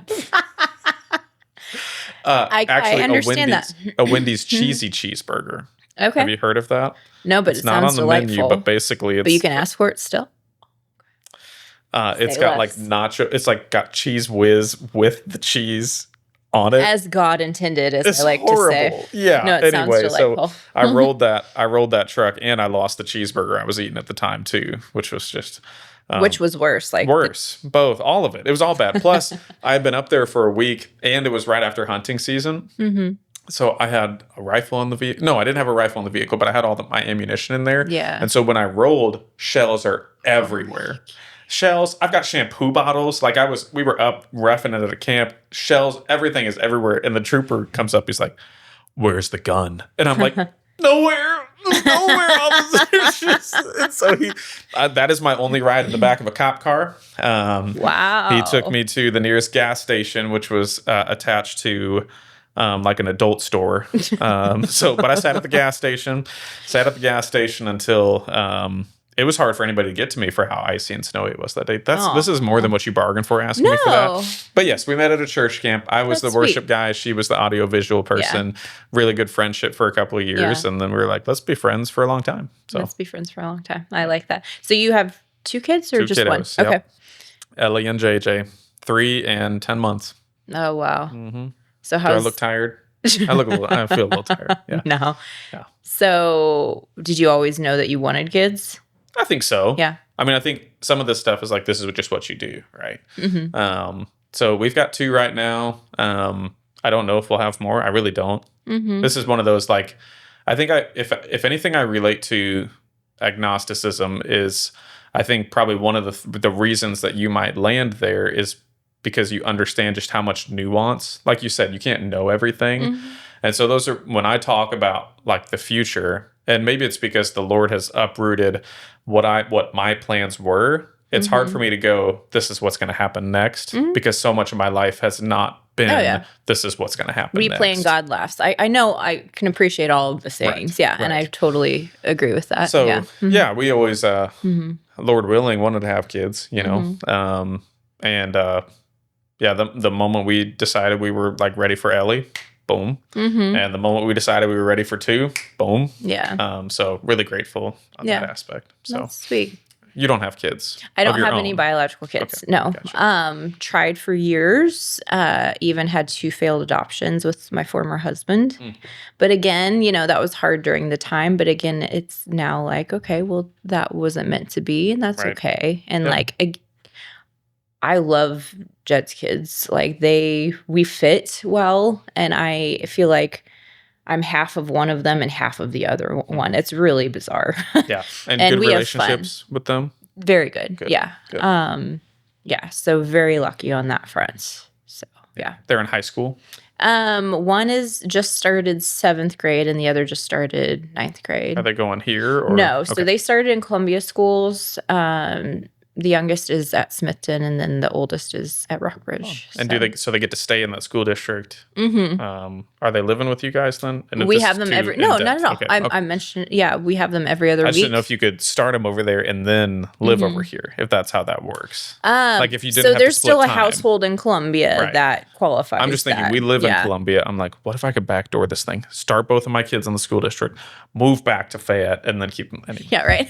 He's like, tell me I'm more. just plotting. Yeah, here. right. Yeah. Yeah. Okay. Yeah. So that's the setup, and like I think I mentioned, Jed drives them all over, everywhere for all the things, into does school he every drive? day. Does he drive the work truck everywhere? No, so he drives a personal vehicle, What is and then the Are you guys car people? What kind of car? he is has it? a truck. Okay. All right. And then I have a SUV. What kind of truck? It's a Chevy Silverado. And Yeah. your SUV is a. GMC Terrain. Okay, so you're in that GMC Chevy world. Okay. Yeah. We're big Toyota people. I was if you haven't raised figured that in out. Ford land, Okay. however. All right. So it was a New adjustment. turn for me to buy a GMC. It was my first ever brand new car. Bought it new off the lot in 2019. Still have it, love it. So Good. one of those like big deals, like as an adult, like, okay. Yeah, I remember the first time I was in a new vehicle, I Mm-hmm. was like, "Oh my gosh, it was a 2018 Yeah. RAV4," but I was like, "It's a spaceship." And I remember distinctly talking to my older brother, and I should have been doing this. Funny enough, because I'd rolled a truck, but it's got like lane departure. Oh yeah. So, that's great. dude, I am two-handed eating a McFlurry as I'm wireless talking to my older brother Logan, and I'm like, dude, this car is just driving itself. It's got lane departure, and I can just eat this, like drive it like it's a Tesla. Like it's got lane departure. I don't need nothing. That's So, great. yeah. Yeah. Anyway, I recognize how much you like food. That struck home for me. can Yeah. you see it? Yeah. So yesterday I was at Boom, roasted. McMillan's, and they sent me a cheeseburger to go, and of course I immediately drop it on my shirt, Mm-hmm, and then had to go to a design client's house. But anyway, it's fine. It was worth it. Then you get to tell them, yeah, if it was worth it or not. Have Yeah. you been down to the Corner Post General Store? I have Karen. Right? So I think she actually made me a shirt that says, you know what you should do. If you've watched any of the other episodes, there's a shirt that says, you know what you should do, because we just joke about how many wild, and we can talk about some of yours, yeah. just wild stuff that people Suggestions? suggest. Oh yeah. But I think what she should do is just call it Karen's, Yeah, because I that's could how I see that. refer to it. Yeah. It's just like, we're going to Karen's, a burger Yeah. from Karen's. What did you get when you went? So I have not had her burgers. Okay. But we've done the take and bake pizzas. Jen and I have gone there for breakfast, had her biscuits and gravy, and then like the Solid. cinnamon roll or the chocolate roll or whatever. She chocolate makes the cherry homemade, rolls. like the yeast rolls. Yeah. No, she's awesome. You know what she did forever No. before this? She wasn't in food. But they have a farm, right? They do. Yeah. But she was, I think, a trauma nurse. Oh. Clean me up, Karen, if I'm wrong, but pretty sure Okay. she was a trauma nurse Nice. for like 30 years. Of course. Yeah. I get that. And then, yeah, as we've talked about it, she Excuse me. goes, it's pretty similar from a pace perspective. And I'm like, yeah. Did you ever work in food service for how much you like food? Just when I was at Bob Evans, but that was like a Okay. year. Did you cook or wait? I waited. Yeah. Yeah. So, yeah, no, that was never really part of my journey.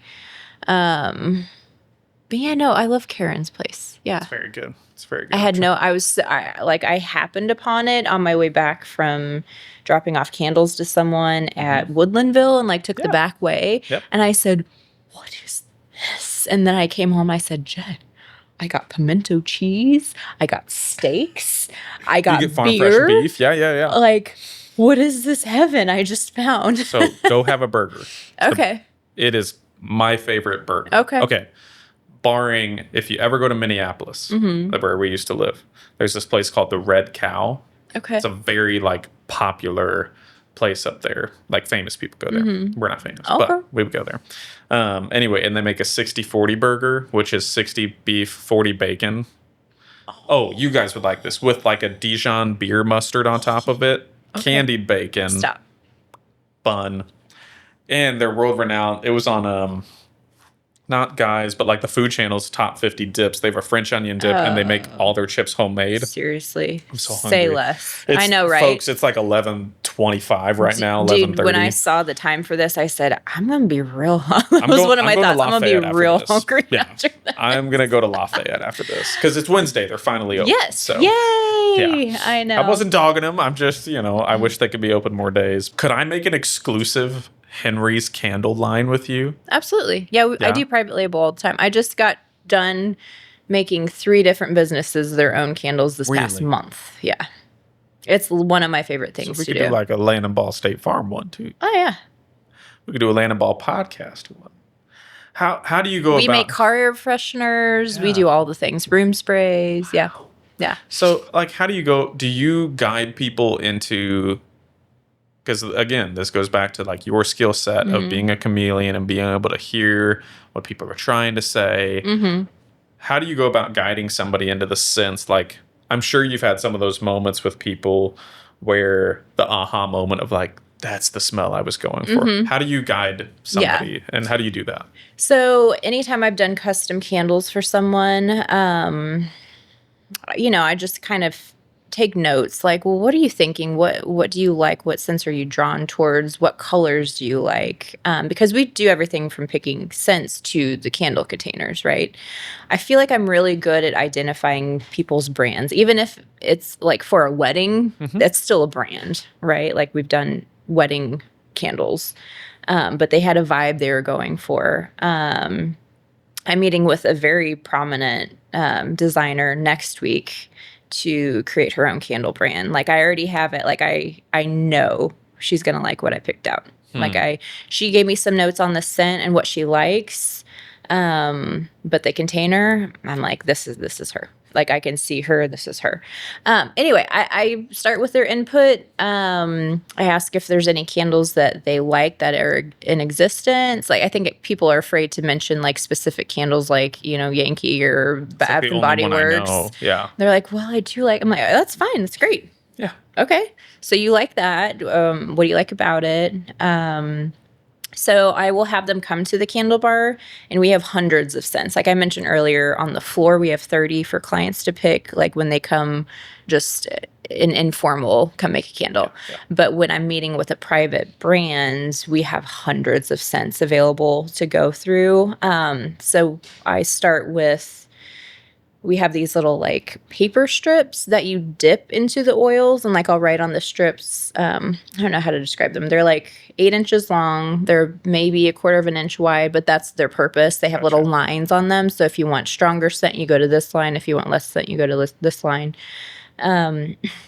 So we start with those. I kind of group together what I think might go well together, and then we just take this strip and maybe this strip, and we see what we think about that. We don't like this one, we take this one out. The scent, we add in this other scent. It's so fun. Like I geek out on it. It's so fun. Where on earth did you learn how to do that?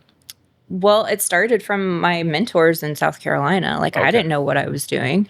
But I do have a tool. It's called a scent wheel, kind of like a color wheel in art class, right? So categories of scents, if they're next to each other or directly across from each other, we know that likely they're going to work well together. So like a spicy and a fruity actually should play well together.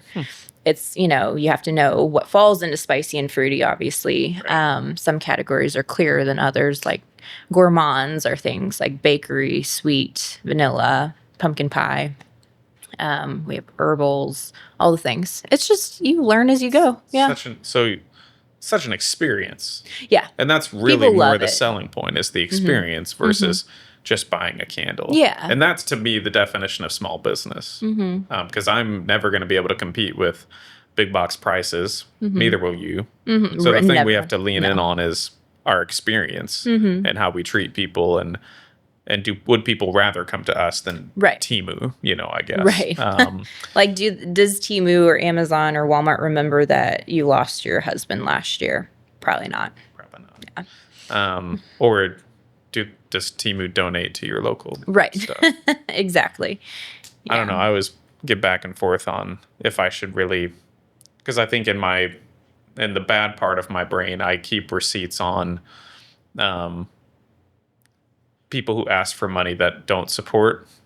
And I probably shouldn't do that. That's not very good of me. But that's always the struggle, too, of like supporting local business and how you walk that line as a business owner. Again, chameleon and customer service without being a doormat. Yeah. Have you struggled with that much, being a people pleaser? Not business-wise, but personally, yeah. I think, which is why I have a very small circle of people I trust and that are in my life. Yeah. So I call those Lego pieces, right? Yeah. Some people have the whole green mat you can plug them on, and some people have like the 6. Yeah. I think I have like a 7. Yeah. Or a 7 or 8 little Lego piece. But, yeah. But I, no matter what, I always believe in being kind to people, and I can't stand rudeness. If we're besties or if I know that you hate me, I will never be rude to you. Right. But it isn't always reciprocated. Well, we talked about like real estate and people's like willing to. It almost seems like they enjoy conflict, and I'm like, I've always said I don't think I know anybody that loves conflict, and if they do, they're kind of a psychopath.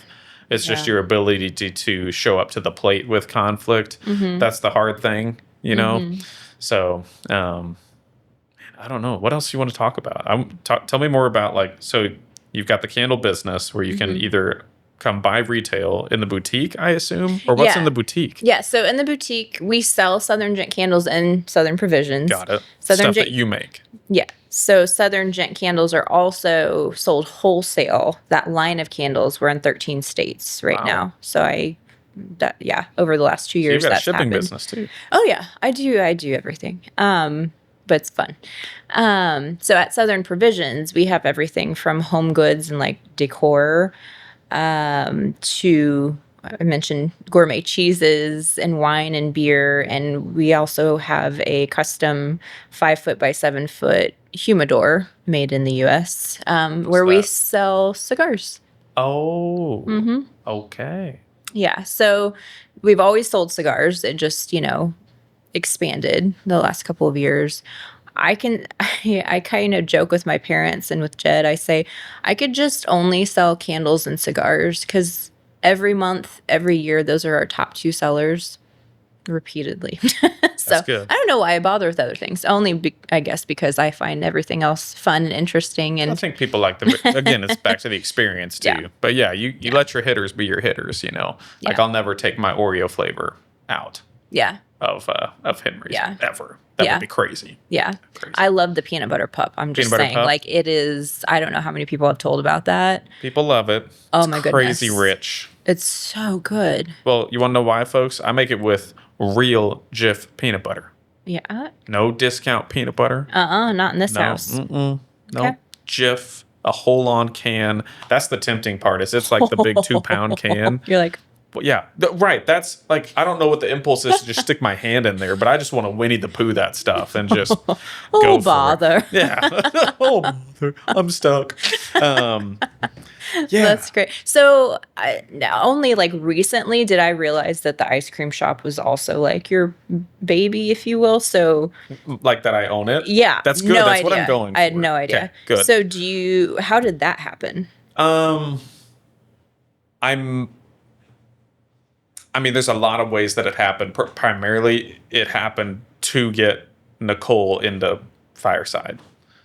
So, I don't know if you know the history of what used to be in Nicole's building, but there was a shop called Thrive Coffee and Ice Cream. Does that ring a bell at all? Really? I only remember like the guy who redid chairs. Yep, that was before that. Okay. So there was a run in, I think, 2019 to 2020. They shut down in COVID, where Clayton Kreisel, who discipled me in college, ran the Navigators Ministry. It was like a board of like 4 different people. I think somebody can clean me up. The ultimate hope was to like create a charity from the profit with it. Oh, that's cool. But the idea was coffee and ice cream. Okay. Which is actually a great idea. Those two combos go well together. Absolutely. So that business died after about a year for a lot of reasons, but the ice cream was fire. I mean, very similar to Sparky's. I mean, that's kind of what we are. Very similar to Sparky's from a like a flavor and a premium perspective. But they closed down, and then it sat for about a year, and then Nicole showed up on the square, and I did the classic, you know what you should do? You Because she had her coffee truck. Yeah, she had. I think this was her first time on the square. She's like fending off cockroaches off the back of her trailer, and it's raining. And I'm like, you know what you should do? You should come open a physical location here. She's like, this is my first time doing this. And I'm like, great. And over the next 3 or 4 months, I negotiated between the building owner and her to like work down an actual reasonable price. I'm not in real estate, by the way, but I have done a lot of real estate. So I don't know. I was wearing lots of hats. Yeah. And it kind of came down to the very end of, for Nicole, where she was like, I don't want to do the ice cream stuff. And the money to have the ice cream stuff is a deal breaker. So I bought all of she bought everything from Thrive. And then I bought the ice cream recipes, machines, freezers off of her. Okay. And then we got pregnant. And then we moved offices, and then we remodeled an 1800s house. So the ice cream shop just took a back seat all the way to the bottom of that list because also we got a dog, I think, that summer too. Oh, Henry. gosh. Yeah, Henry.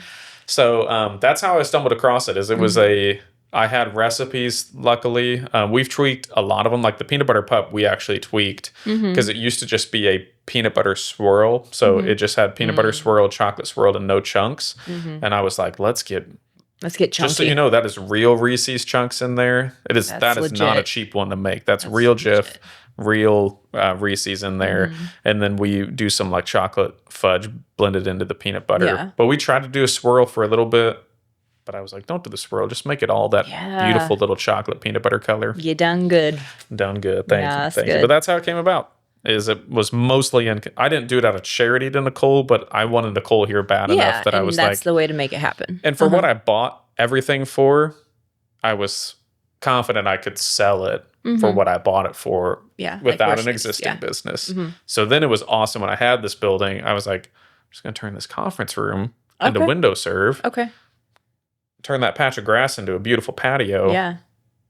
Very cool. Good for you. Done. That's awesome. Thanks. It was fun. Yeah. But yeah, I was just, honestly, when I launched it, the year I launched it was when we'd finished remodeling our 1800s house. And I was bored. Yeah, here in town. So, do you want to buy it? I love historic homes. You have no idea. I would love and appreciate what we did to this house. Where, it's on Leonard Avenue. So, it is? Oh, okay. So it's on 11 acres here in city limits.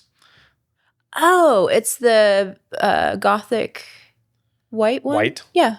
Yeah. Your style is Gothic, just so you know. Is it? Yeah. Okay. Thanks. 'Cause I don't know. Yes. I love that home. Yeah. I love it too. That looks so gorgeous. Much. I miss it so much. But did someone end up buying it? No.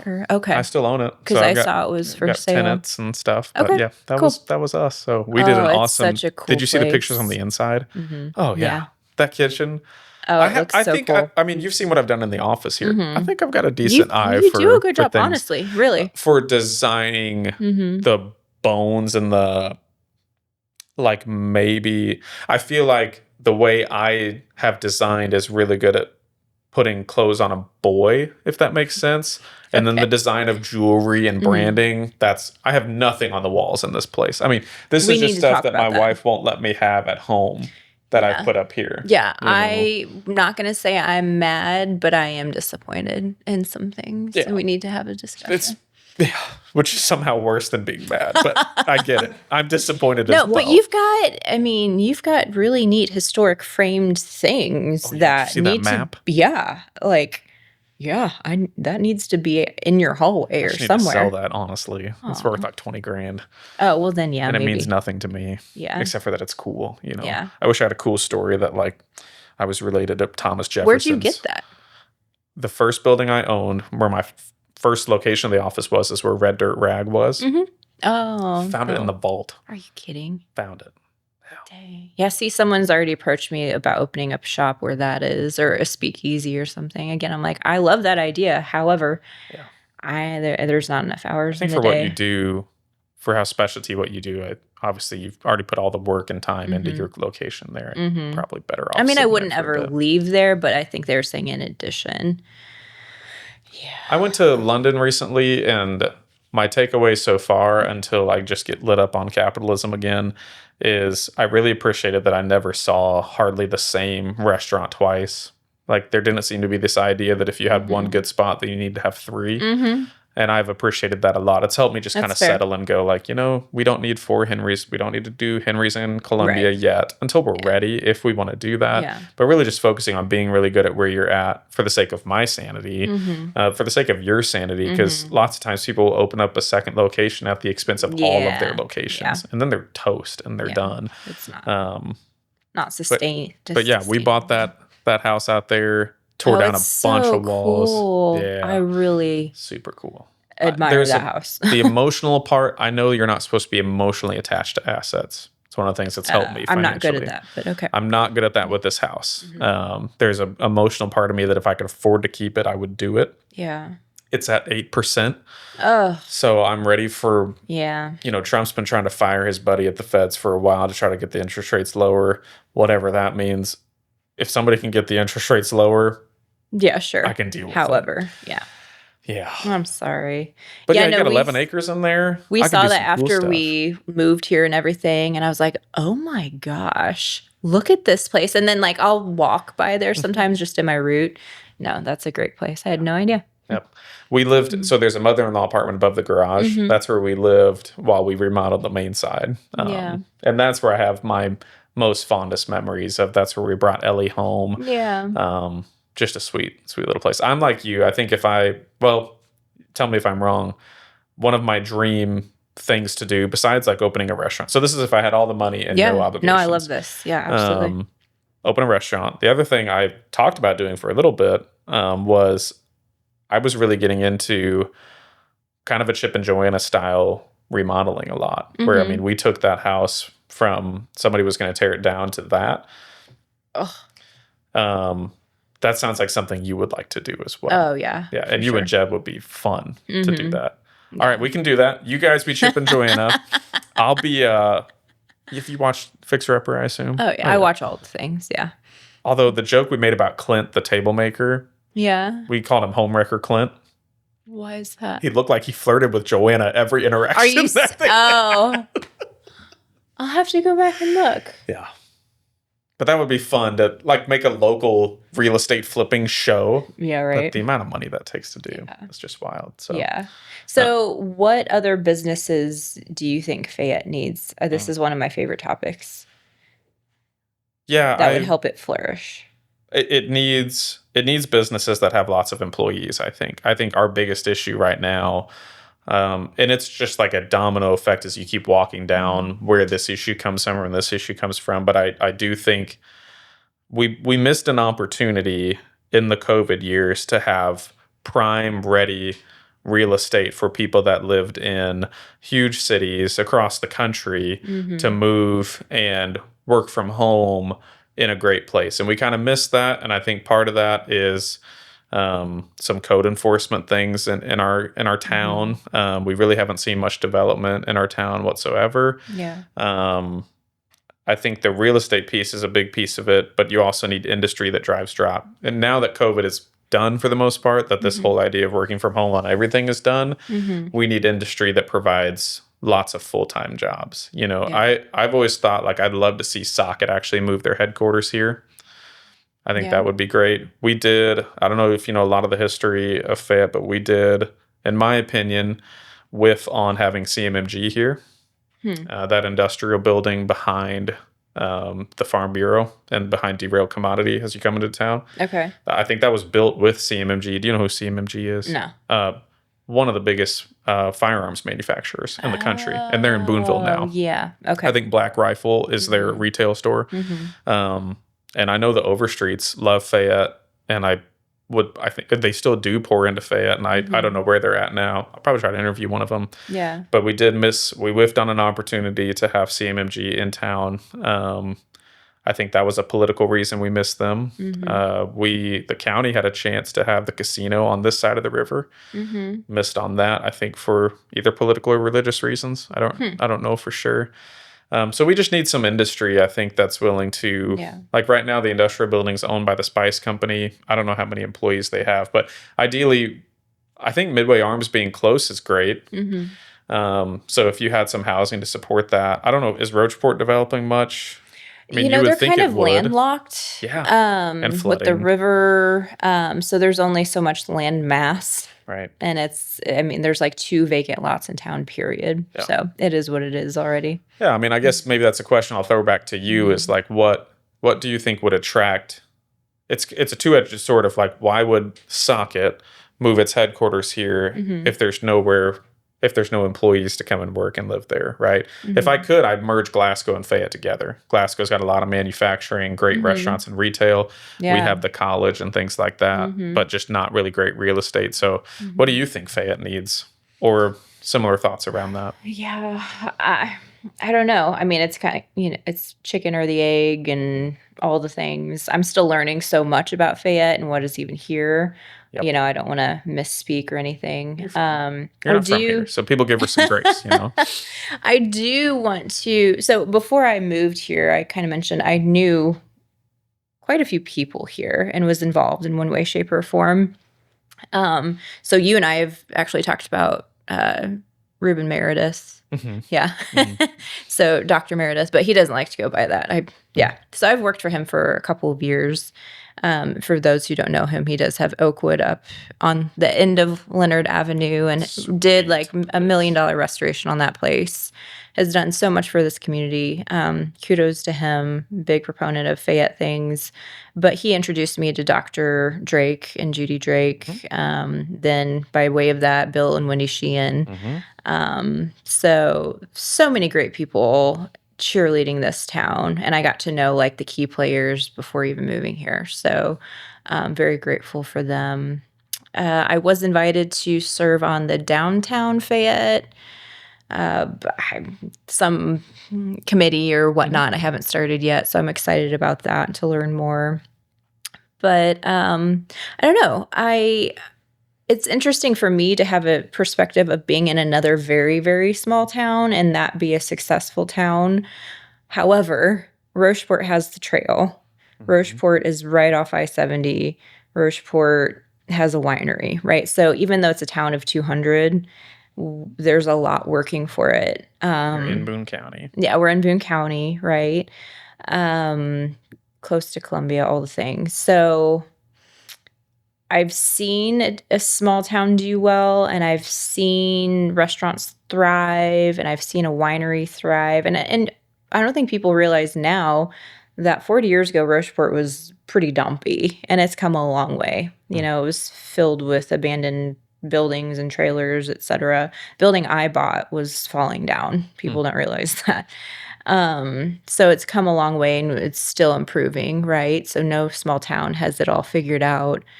But I've kind of seen it come a long way. I've seen businesses move there over the last 4 years. And I want that here because this is our hometown now, and this is my forever town. So I think we could really lean into the upscale vibe. The university's here. The square is gorgeous. I know some buildings need help, but we have the prettiest courthouse in all of Missouri. Like, I don't think people who were raised here recognize like how beautiful the Second Empire courthouse and substantial it is. So I don't know. I maybe not everyone agrees with like the wine and tapas and like leaning into that kind of vibe, but I feel like Lafayette is leaning into that, right? They've done good things and are an upscale restaurant, and people were excited about it. So I don't know. I'm excited for the future, but I don't have any answers. And yeah. Well, I'll interpret some of what you're saying. You've met some of the people from Central, and there is, and I don't know if you felt it yet, there is a bit of a divide between noticed that town and university, Central, and then even our schools. Really, there's a little bit of a. Okay. I think what I've always tried to do, felt like it was my role of the middle child, was like, I think I can say I'm from here. I went to school here, and I also went to school at Central. But there's been times, even as a business owner, where I'll look at Central and I'm like, you guys know I went to your school, right? Like, you guys should like me more, that kind of thing. But there is this, I think sometimes this tension between, I think if town people have to be honest, our town would not look the way it does without Central's existence. That's It's what just a I see. fact. Yeah, for Get sure. over your feelings. It's just a fact. Yeah. Unfortunately, sometimes Central people who didn't build this town act like that too. And that's what I think townies get really upset with, is when you've got Central people who act like we should worship them because of their existence. And I'm just like, you guys are maybe right, but you need to be nicer. And just like, trying to just trying to all like the bridge things. that gap a little bit. So I've always kind of seen that as my role. I would hope that from an alumni perspective, I make Central proud of running one of the top State Farm agencies, a really great ice cream shop, and investing into the real estate right by their college. You know, I've got a sick place that people can come sit. The amount of college students, it makes me so happy. I just come and sit here and like do homework or go on a date. Yeah, I'm just like, that's sweet. it makes me so happy. I understand that. Yeah. I do wish there was more quick bite food. That is one thing that if I could do, I would have I would not reinvent Dairy Queen, but have chicken tenders, some sliders, stuff like that for people to grab. But yeah. Well, I'm excited about Kelly Vaughn's place. And I'm sorry, I don't know her husband's name. Joe. I'm still learning things, Joe Vaughn. right? Yep. But yeah, and they own Vaughn Heating and Cooling. Right. Yep. Okay. So what I understand is they're going to have some kind of quicker grab type stuff? It's definitely not sit in it. Yeah. They've had a crazy summer with HVAC, so I don't want to speak out of turn with them, but I know that obviously their plan is to do it. They built a whole building, but it's kind of been off and on all summer on when it's going to come. So I think that's good. I'm nervous for their location. But hopefully college students can meander their way down there. But it's one of those things where I think Kelly and Joe can do it. I'm just nervous about how much food can the town of Fayette support is probably one of my primary questions. Yeah. That's why my brain usually goes first to, do we have industry and people? That's, again, this back to the chicken and the egg, right? Yeah. Does an industry want to move here if there's nowhere to eat? Right. You know? Yeah. Because in my mind, I'm like, you can be a tourism destination. Like, why as a Rocheport resident or Columbia resident, now Fayette resident, did I want to go here to Emmett's or to Glasgow to the winery because, it was a destination. I don't think Fayette's a tourism spot. Not yet. No. I don't think I don't think we have the attributes to ever make it a tourism spot, if I'm being honest. We don't have the river. Glasgow has the river. You guys have the river. You guys have proximity to Columbia. But we also have mosquitoes the size of small birds. People don't understand it. Just call Steve's Pest Control. They can handle it, But I think I genuinely, this is my belief that I hold for now, is I don't think we've got, what kind of attraction do we have to build tourism around? I think the historic buildings. That's where, Carrollton, I think of Carrollton, right? There's not a lot there except for their historic square and shops, and then they have a little tea room. I may be speaking out of turn. I'm 99% sure it's Carrollton. I've been there, but I go to all the small towns and they sometimes congeal in my brain. But yeah, I guess when I'm thinking of what I want Fayette to be, I don't think of Carrollton. I think more of I think our play from a sustainability standpoint is, I think for Rocheport, that's a tourism spot. They should lean into that. They're landlocked. I think for Fayette, I don't think our spot is tourism. I think we have to be a bit more self-sustaining. Okay. I think I really love Marshall. I think Fayette's got a better chance to be Marshall than it does a tourism spot. Yeah. And Marshall's big thing is they do have a really pretty square too. Their shops are kind of full, sometimes not. Like Kirksville's have you been to Kirksville? Yeah. Kirksville's a great example of, even 15 years ago, they did not have half the industry that they have there and half the development. They've got Truman State, so college town, but no reason to go to Kirksville, the city. Right. But they have, through a great college, made the town 2 great colleges, by the way. People don't realize that A.T. Still University is up there. There's only 2 of those in the country. One of the world-renowned cadaver labs and physical therapy training places. So I think we have to have some sort of, and if it's the college, great. I've even conjectured, would Columbia look the way it does without the University of Missouri? Oh, no, not at all. I think that's more of our play than Columbia's not a tourist attraction, right? It's a it's now a industry attraction, food, things like that. There's no like Yeah. sightseeing. That's what I think of when I think Okay. of tourism.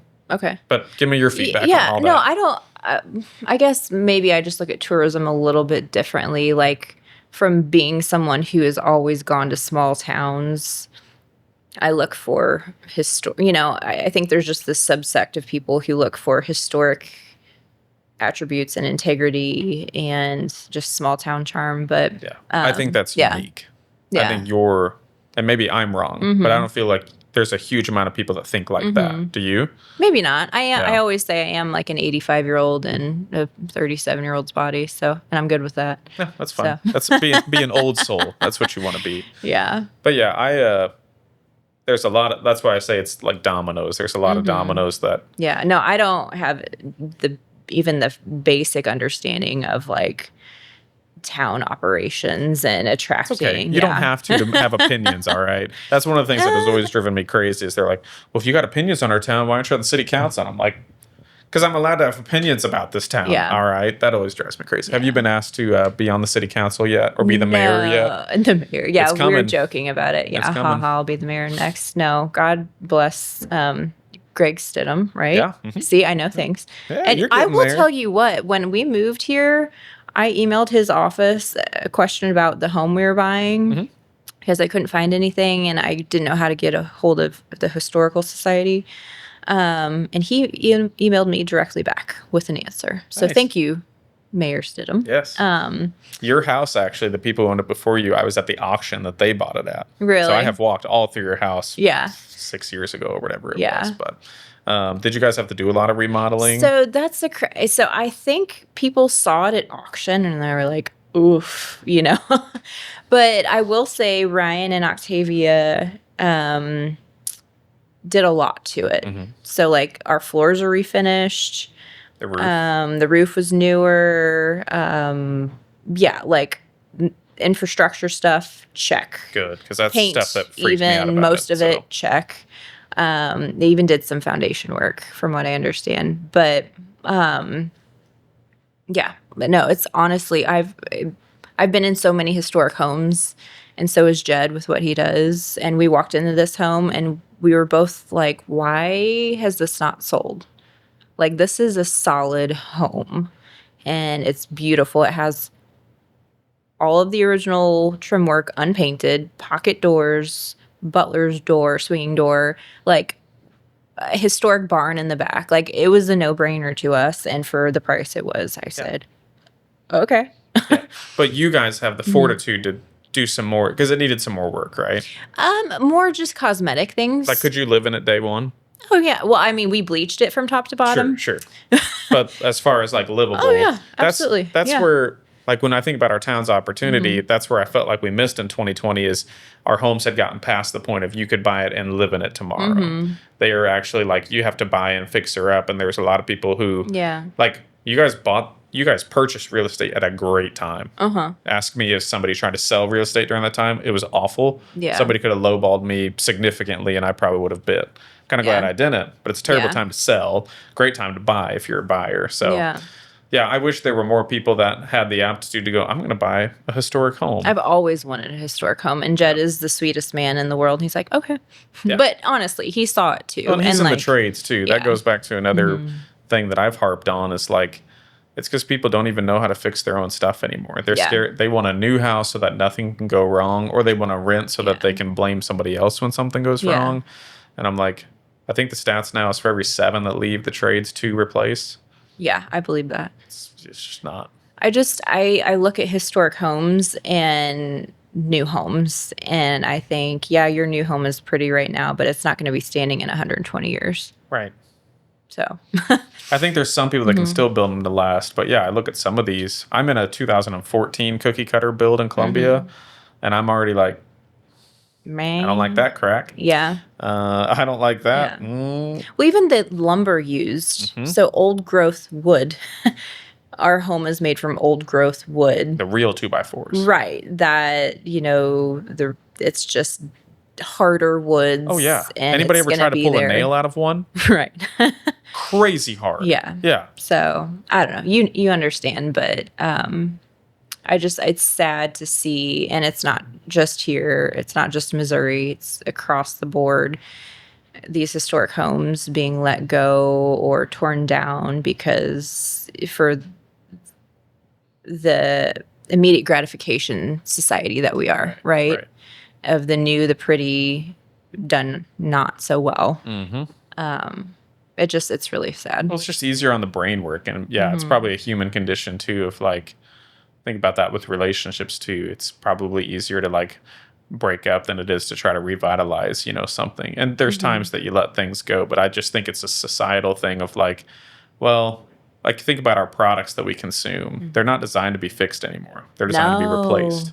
Your cars are built in ways to be replaced, not to be fixed. Appliances just like that. They're designed to be replaced, not fixed. So it's definitely a capitalistic culture. I was talking to some random person who had a sweet Toyota where Toyota's done a lot of things to do cars, but maybe one of the problems they're trying to solve is that their cars last too long. And I'm just like, please don't change awful. that. You know, don't design something to break, please. That's awful. Like my iPhone after its 4th update is dead. Yeah. I need a new well, one. it's because you have an iPhone, not an Android. Oh, you're one of those people. My husband is an iPhone user, and I said, now, how many times have you replaced your phone since I've had mine? That should be your first question on a date, though. Like, do you have an Apple or an Android? And just stop it right there if it's not the same. But you just like your life to be more difficult. It's you Android users, so... We'll agree to disagree with your Apple. Yeah. What kind of laptop do you have? You're going to laugh at me. I've had it for 10 years. It works great. It is an HP. Yeah. Okay, so she's consistent. Yeah. You don't have an iPad or anything? I had one. I tried to use it a couple of times, and it was, to me, so not user-friendly. Like, I know how to do everything, but I was like, this is so infuriating, and I gave it away. I'm proud of you for being consistent. There you go. At least you stuck to it. I like what I like, and I'm stubborn. So, yeah. Well, we've been going for a while, and it's lunchtime. But what other things do you want to highlight? Anything you wanted to talk about? You asked me a couple of questions. Yeah, I did. So, when did you have the idea for this podcast? How has it benefited you? What are your goals for the future for the podcast? I've had this idea for a podcast. I actually bought the domain name 2 years ago called the Y Sessions. Okay. But I feel like if you call something a session, it's really pretentious. So that I kind of got rid of that name. I like a little pretentious. Yeah, well, it's kind of like that, the upscale feel, but I didn't want to take myself too seriously. Yeah. But my whole idea from, I think, a couple years ago was just, in my business, in my life, in my journey in ministry, when I've been able to understand like why people do what they do and what makes them tick, that's usually when a lot of great conversations happen. That's where I learn a lot about somebody. If somebody's asking me for help, if I can understand why they do the things that they do, then I can help them better. So I think it was just kind of rooted in that. A lot of what I do in my business is trying to understand why people want or do certain things, and then I provide solutions that align with it. So that was kind of the thought 2 years ago. My goal is not, I don't want to, this is kind of the weird millennial agnostic piece of me that's like, I don't want to set any goals, any ideas outside of just hitting the indicators of just talking to people, having those lead measures. And if it blows up, great. But if at a minimum, like if I can make you feel loved and cared for by me, that's like my goal. Yeah. And if your audience of whether that's 50, 100, 200 people get to know you, like that's a win for me. That's a great gift that I get to give to you as a human being. But I also think you're interesting, right? So maybe there's a lot of people that'll find it interesting. So the decision to finally do it was one, I had an opportunity to hire Cody, who had some experience in the video world. Hey, Cody. And he was graduating college. So I was like, let's just go ahead and full send this then. Yeah. There is some marketing ideas from a business perspective where I like to ask the question of why don't I have 100% of the market, or at least why don't I have more? And between Logan and I, our share on Fayette is like obnoxiously big compared to like State Farm average market share is probably like 25%. We have over a 50 in this, but again, Logan's part of that too. He's a great agent. Good. But so the question I asked was, why don't I have all the business? And I don't think you can argue it's because people don't know that I exist, right? There's a billboard your as you face come into town. drives My around face is all the my face is places. getting everybody. So Yeah. we didn't necessarily have a branding problem at this point, but I do think I wouldn't call it a problem, but I felt like my customers and the people who maybe were thinking about doing business with me, it would help if they knew me better as well. So a lot of great agents that I pay attention to highlight their community really well. I thought this was a really creative way to highlight my community. And then there's a lot of like subsects that I think are going to be good from this. Like I think people will watch this in Columbia and go, oh, there could be some cool houses I could like live in Fayette and I could still drive to Columbia. Yeah, you there's know? so many. There's a lot of, Yeah. I hope, good opportunities that come from this just in people that watch this. Yeah. And we've actually had, I think in our first month, we had over 30,000 views across all platforms. Good. A lot of That's those awesome. are like in shorts and Instagram's big on the reels and stuff. Yeah, but we're definitely getting a lot of our views from Reels. I think our next goal is like engagement. I think because our views are there, it's just getting the engagement. yeah. So, But like YouTube's been fun to watch for me, just see people interact, and then the news segment I started has been really fun and interact. I don't know if you've seen, the Fayette weekly news.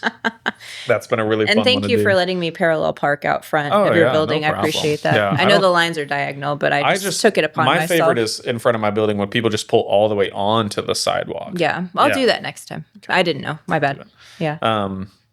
You've got good insurance, so if you hit my pergola see. hard when I you don't hit know. it, you know. I haven't tried it out yet. So I do. did reacting to your Facebook post about rude people calling in and asking Yeah, why my their brother policies. made the first one. I just shared his. Oh, okay. Okay. Okay, my bad. But people My bad. probably thought we were all the same, which is fine. You're not the first. I look But at it yes. quickly, but You're not one of those, just so you know. okay. Yeah, no, that's not me. That's not my I jam. wasn't subtweeting anybody on that Facebook at all. But I will say we got an email that our insurance premium, I'm not sure if it's on our car or house or whatever, is going down. What? You better go play the lottery because that doesn't happen. So, Good for you. Good for you. probably because I did that Drive Safe app Probably, thing. Yeah. yeah. So, there you go. I tell people just hold your breath because it's you really don't know what it's gonna do Yeah. time after time. But Yeah. I'll take it. It was a win for me this week. absolutely. I sent that to Jed. I was like, one thing went right this one week. thing went right this week. That's good. Well, and hopefully this was fun too. No, it was fun. Yeah. But yeah, I don't have any necessarily big goals. I think this is a good creative outlet for me. I think it's a way to love on people and highlight my community. Yeah, I've always said at worst, this is a cool gift that I give to you. Yeah. At best, maybe a ton of people really like it. Yeah. Okay. I'm sorry. I can't help myself. So, Good. what do you think the biggest misconception about you personally or professionally is in this community? That's a great question. I'm not somebody who probably thinks about how people think about me. I've had must to be work nice. harder Yeah. to do that. Yeah. To show who you are. Yeah, because mostly just because I've just been misunderstood so much that I've kind of given up on that. Biggest misconception. Somebody made a comment. They called me the Boone County millionaire. So there is a Yeah, I think most people know that I don't live here now. Yeah. Most people don't know why I don't live here anymore, and that's okay. I don't need to tell them that. But yeah, folks, if I hope to be able to come in Fayette someday or be closer. But I'm not there because there was a million. I don't own two houses at 8% because you want to. because I want Yeah. to. So there's probably some misconceptions around that. I'm trying to think anything else. I mean, I think people's perception of just insurance agents in general, earned or not earned, is just like sleazy or bad or anything like that. And you've gotten to deal with my office too, that I hope we deliver a much different experience than you've ever had with your insurance. Yeah. And insurance is so boring. It really is. But we really work hard to try to help people see how important it is. And the reason we're here is to help you deal with it because you don't get paid to know your insurance. We do. It's not my jam. No, Kyle, we worked with Kyle here, and he was Kyle's great. wonderful, very sweet. What are some things you've heard about me? Yeah, I'll turn Literally, that back I don't on know you. any. No, I Okay. promise. Like I am What do you so think? like Is there any green. misconceptions on me? I don't know. He's like, well, I still have a job after. this. Yeah. Job Well, safe no, for I now. don't. Whatever. I will say working for you, like, and also being like, I just like knowing a lot of college people and stuff like that. Like, I'm not gonna call you about it in here, but I've definitely heard. I don't know. I think either people love you or there's like a bad taste in their mouth about you for some reason. I have no clue. I have been like given the feedback that I'm very intimidating. Huh. I don't know. I do take things fairly seriously. My job and my role. I don't know. You got anything more in there? More details to share there? I think what it is that you like. I just even working with you, like you're just willing to. Like, if you thought something I did sucked, you would look at me and say, "Hey, this sucks." And like, you might not say I owe like, that to you, yeah, in a loving way. And I think maybe there's a way to present it. Yeah, I think maybe that's a turnoff to some people. Like to me, it doesn't like hurt my feelings, but I think for some people, like I don't know if blunt's the right word. 'Cause I don't think you're being. I feel like blunt is a negative connotation, but I don't know. I think sometimes you're very just forward. This is great feedback for me because that is not who I naturally am, but it is something that I've worked on lately. Is like. I remember the people that impacted me the most growing up were the ones that were clear, firm, fair, and even maybe a bit hard on me, but hard and fair. And I've especially learned that running an ice cream shop with high schoolers. I think as an employer, you have to as an employer, not just that I have to be for my own dollar, because I don't think that's my motivation as much as it is like, this is what you need as a human being. I'd assume it's the same way people feel when they have to discipline their kids. Is they probably like don't feel great doing that, but at the same time, like knowing that that's what's best for them. Like when I give you feedback on videos, we have probably a very unique employer-employee relationship. First of all, which most of my team does, and second of all, you want me to be clear about what's not going well. And by the way, you've never actually looked at me and be like, "This freaking sucks," but like you. No, but I did it last night where I was like, that part doesn't make any sense. Let's take that out. Yeah. You know, I don't know. I've had to learn that skill because that is not who I am. I'm not very confrontational. I don't think. Yeah. No, this definitely is probably the coolest. Like when I explain my job to people, they're like, what are you doing today? And I'm like, I don't know, it just depends what we're feeling. Yeah. That's a great question. Misconceptions about me. Yeah, I really don't give it a lot of brain. No, I promise I haven't heard because anything. just like that, like there's probably a bad taste in people's mouths because they don't want to. I think that's where you ever watch Ted Lasso? A couple episodes. Like one of the themes from it is be curious, not judgmental. And I think I got it from my mom to always assume the best in people. And so I get frustrated when people aren't curious about how I even landed at how I even came to the conclusion of what I came to the conclusion of, right? I don't assume that people just make dumb decisions for fun, which, by the way, that's an idealistic version of me too, because plenty of people make really stupid decisions without thinking about it. But like if you, like your agnosticism, I'm a Christian, I'm going to assume that you didn't just willy-nilly go, this is what I am. You know what I mean? Like it came from years of doing that. So I'm curious about that. Whereas maybe another Christian would just be like, what? You don't know? Yeah. What? Yeah. So I think that's where I have just laid off on worrying about what people think about me, because if they're curious, they'll ask, like you did. If they're curious, they'll ask. No. And always ask question, do learning. And I will say, do learning, yes. And I will say, I don't like I probably have told 4 people total in my life that I'm an agnostic. Yeah, you didn't think that'd come up today? I weighed it. Yeah. And I listening to your other podcasts, know that you were a Christian. And I also kind of wanted to point out, like, maybe not a lot of people around here know agnostic people. And like, hey, like a lot of people know me already. I think I'm a pretty decent human being. And that's okay to have different opinions. I like you. You're nice. It's different opinions. It's okay. We're all good. So we can take this off camera if you don't want to, but like, as an agnostic, what do you do with the person of Jesus? Like, where do you have to place him for you? Sorry, guys. Pull yourself together. Honestly, Jesus doesn't have a role in my life. Okay. But like as a historical figure. Yeah. Like, existed. Existed, sure. I would again, it's one of those things where I would have to study it more to have more of an opinion as far as what I was raised with and what I do know. Obviously did good things in the world. So I can see him as a historic figure who did good in the world. And I hope to also do good in the world. Sure. So, yeah. Yeah. I do think, from a Christian perspective, like you said, like you would need to do more research. I do think if our souls are on the line, we should probably do the research for it, But I don't believe that my soul's on the line. Gotcha. I've never considered that. Yeah. That's good perspective. Yeah. So, yeah. No, it's always interesting to have conversations about that kind of stuff. So would you describe yourself as spiritual then? Because I know some people. Okay, no, all right. Because there is some that line too, where like people are like, I'm very spiritual, but I don't believe in Jesus, and I'm like, what do you mean you don't believe in Jesus? Like, did he exist? Like Abraham Lincoln, or did he not exist? So it's always just interesting to hear where people have come from on that. So anything else you want to talk about business wise?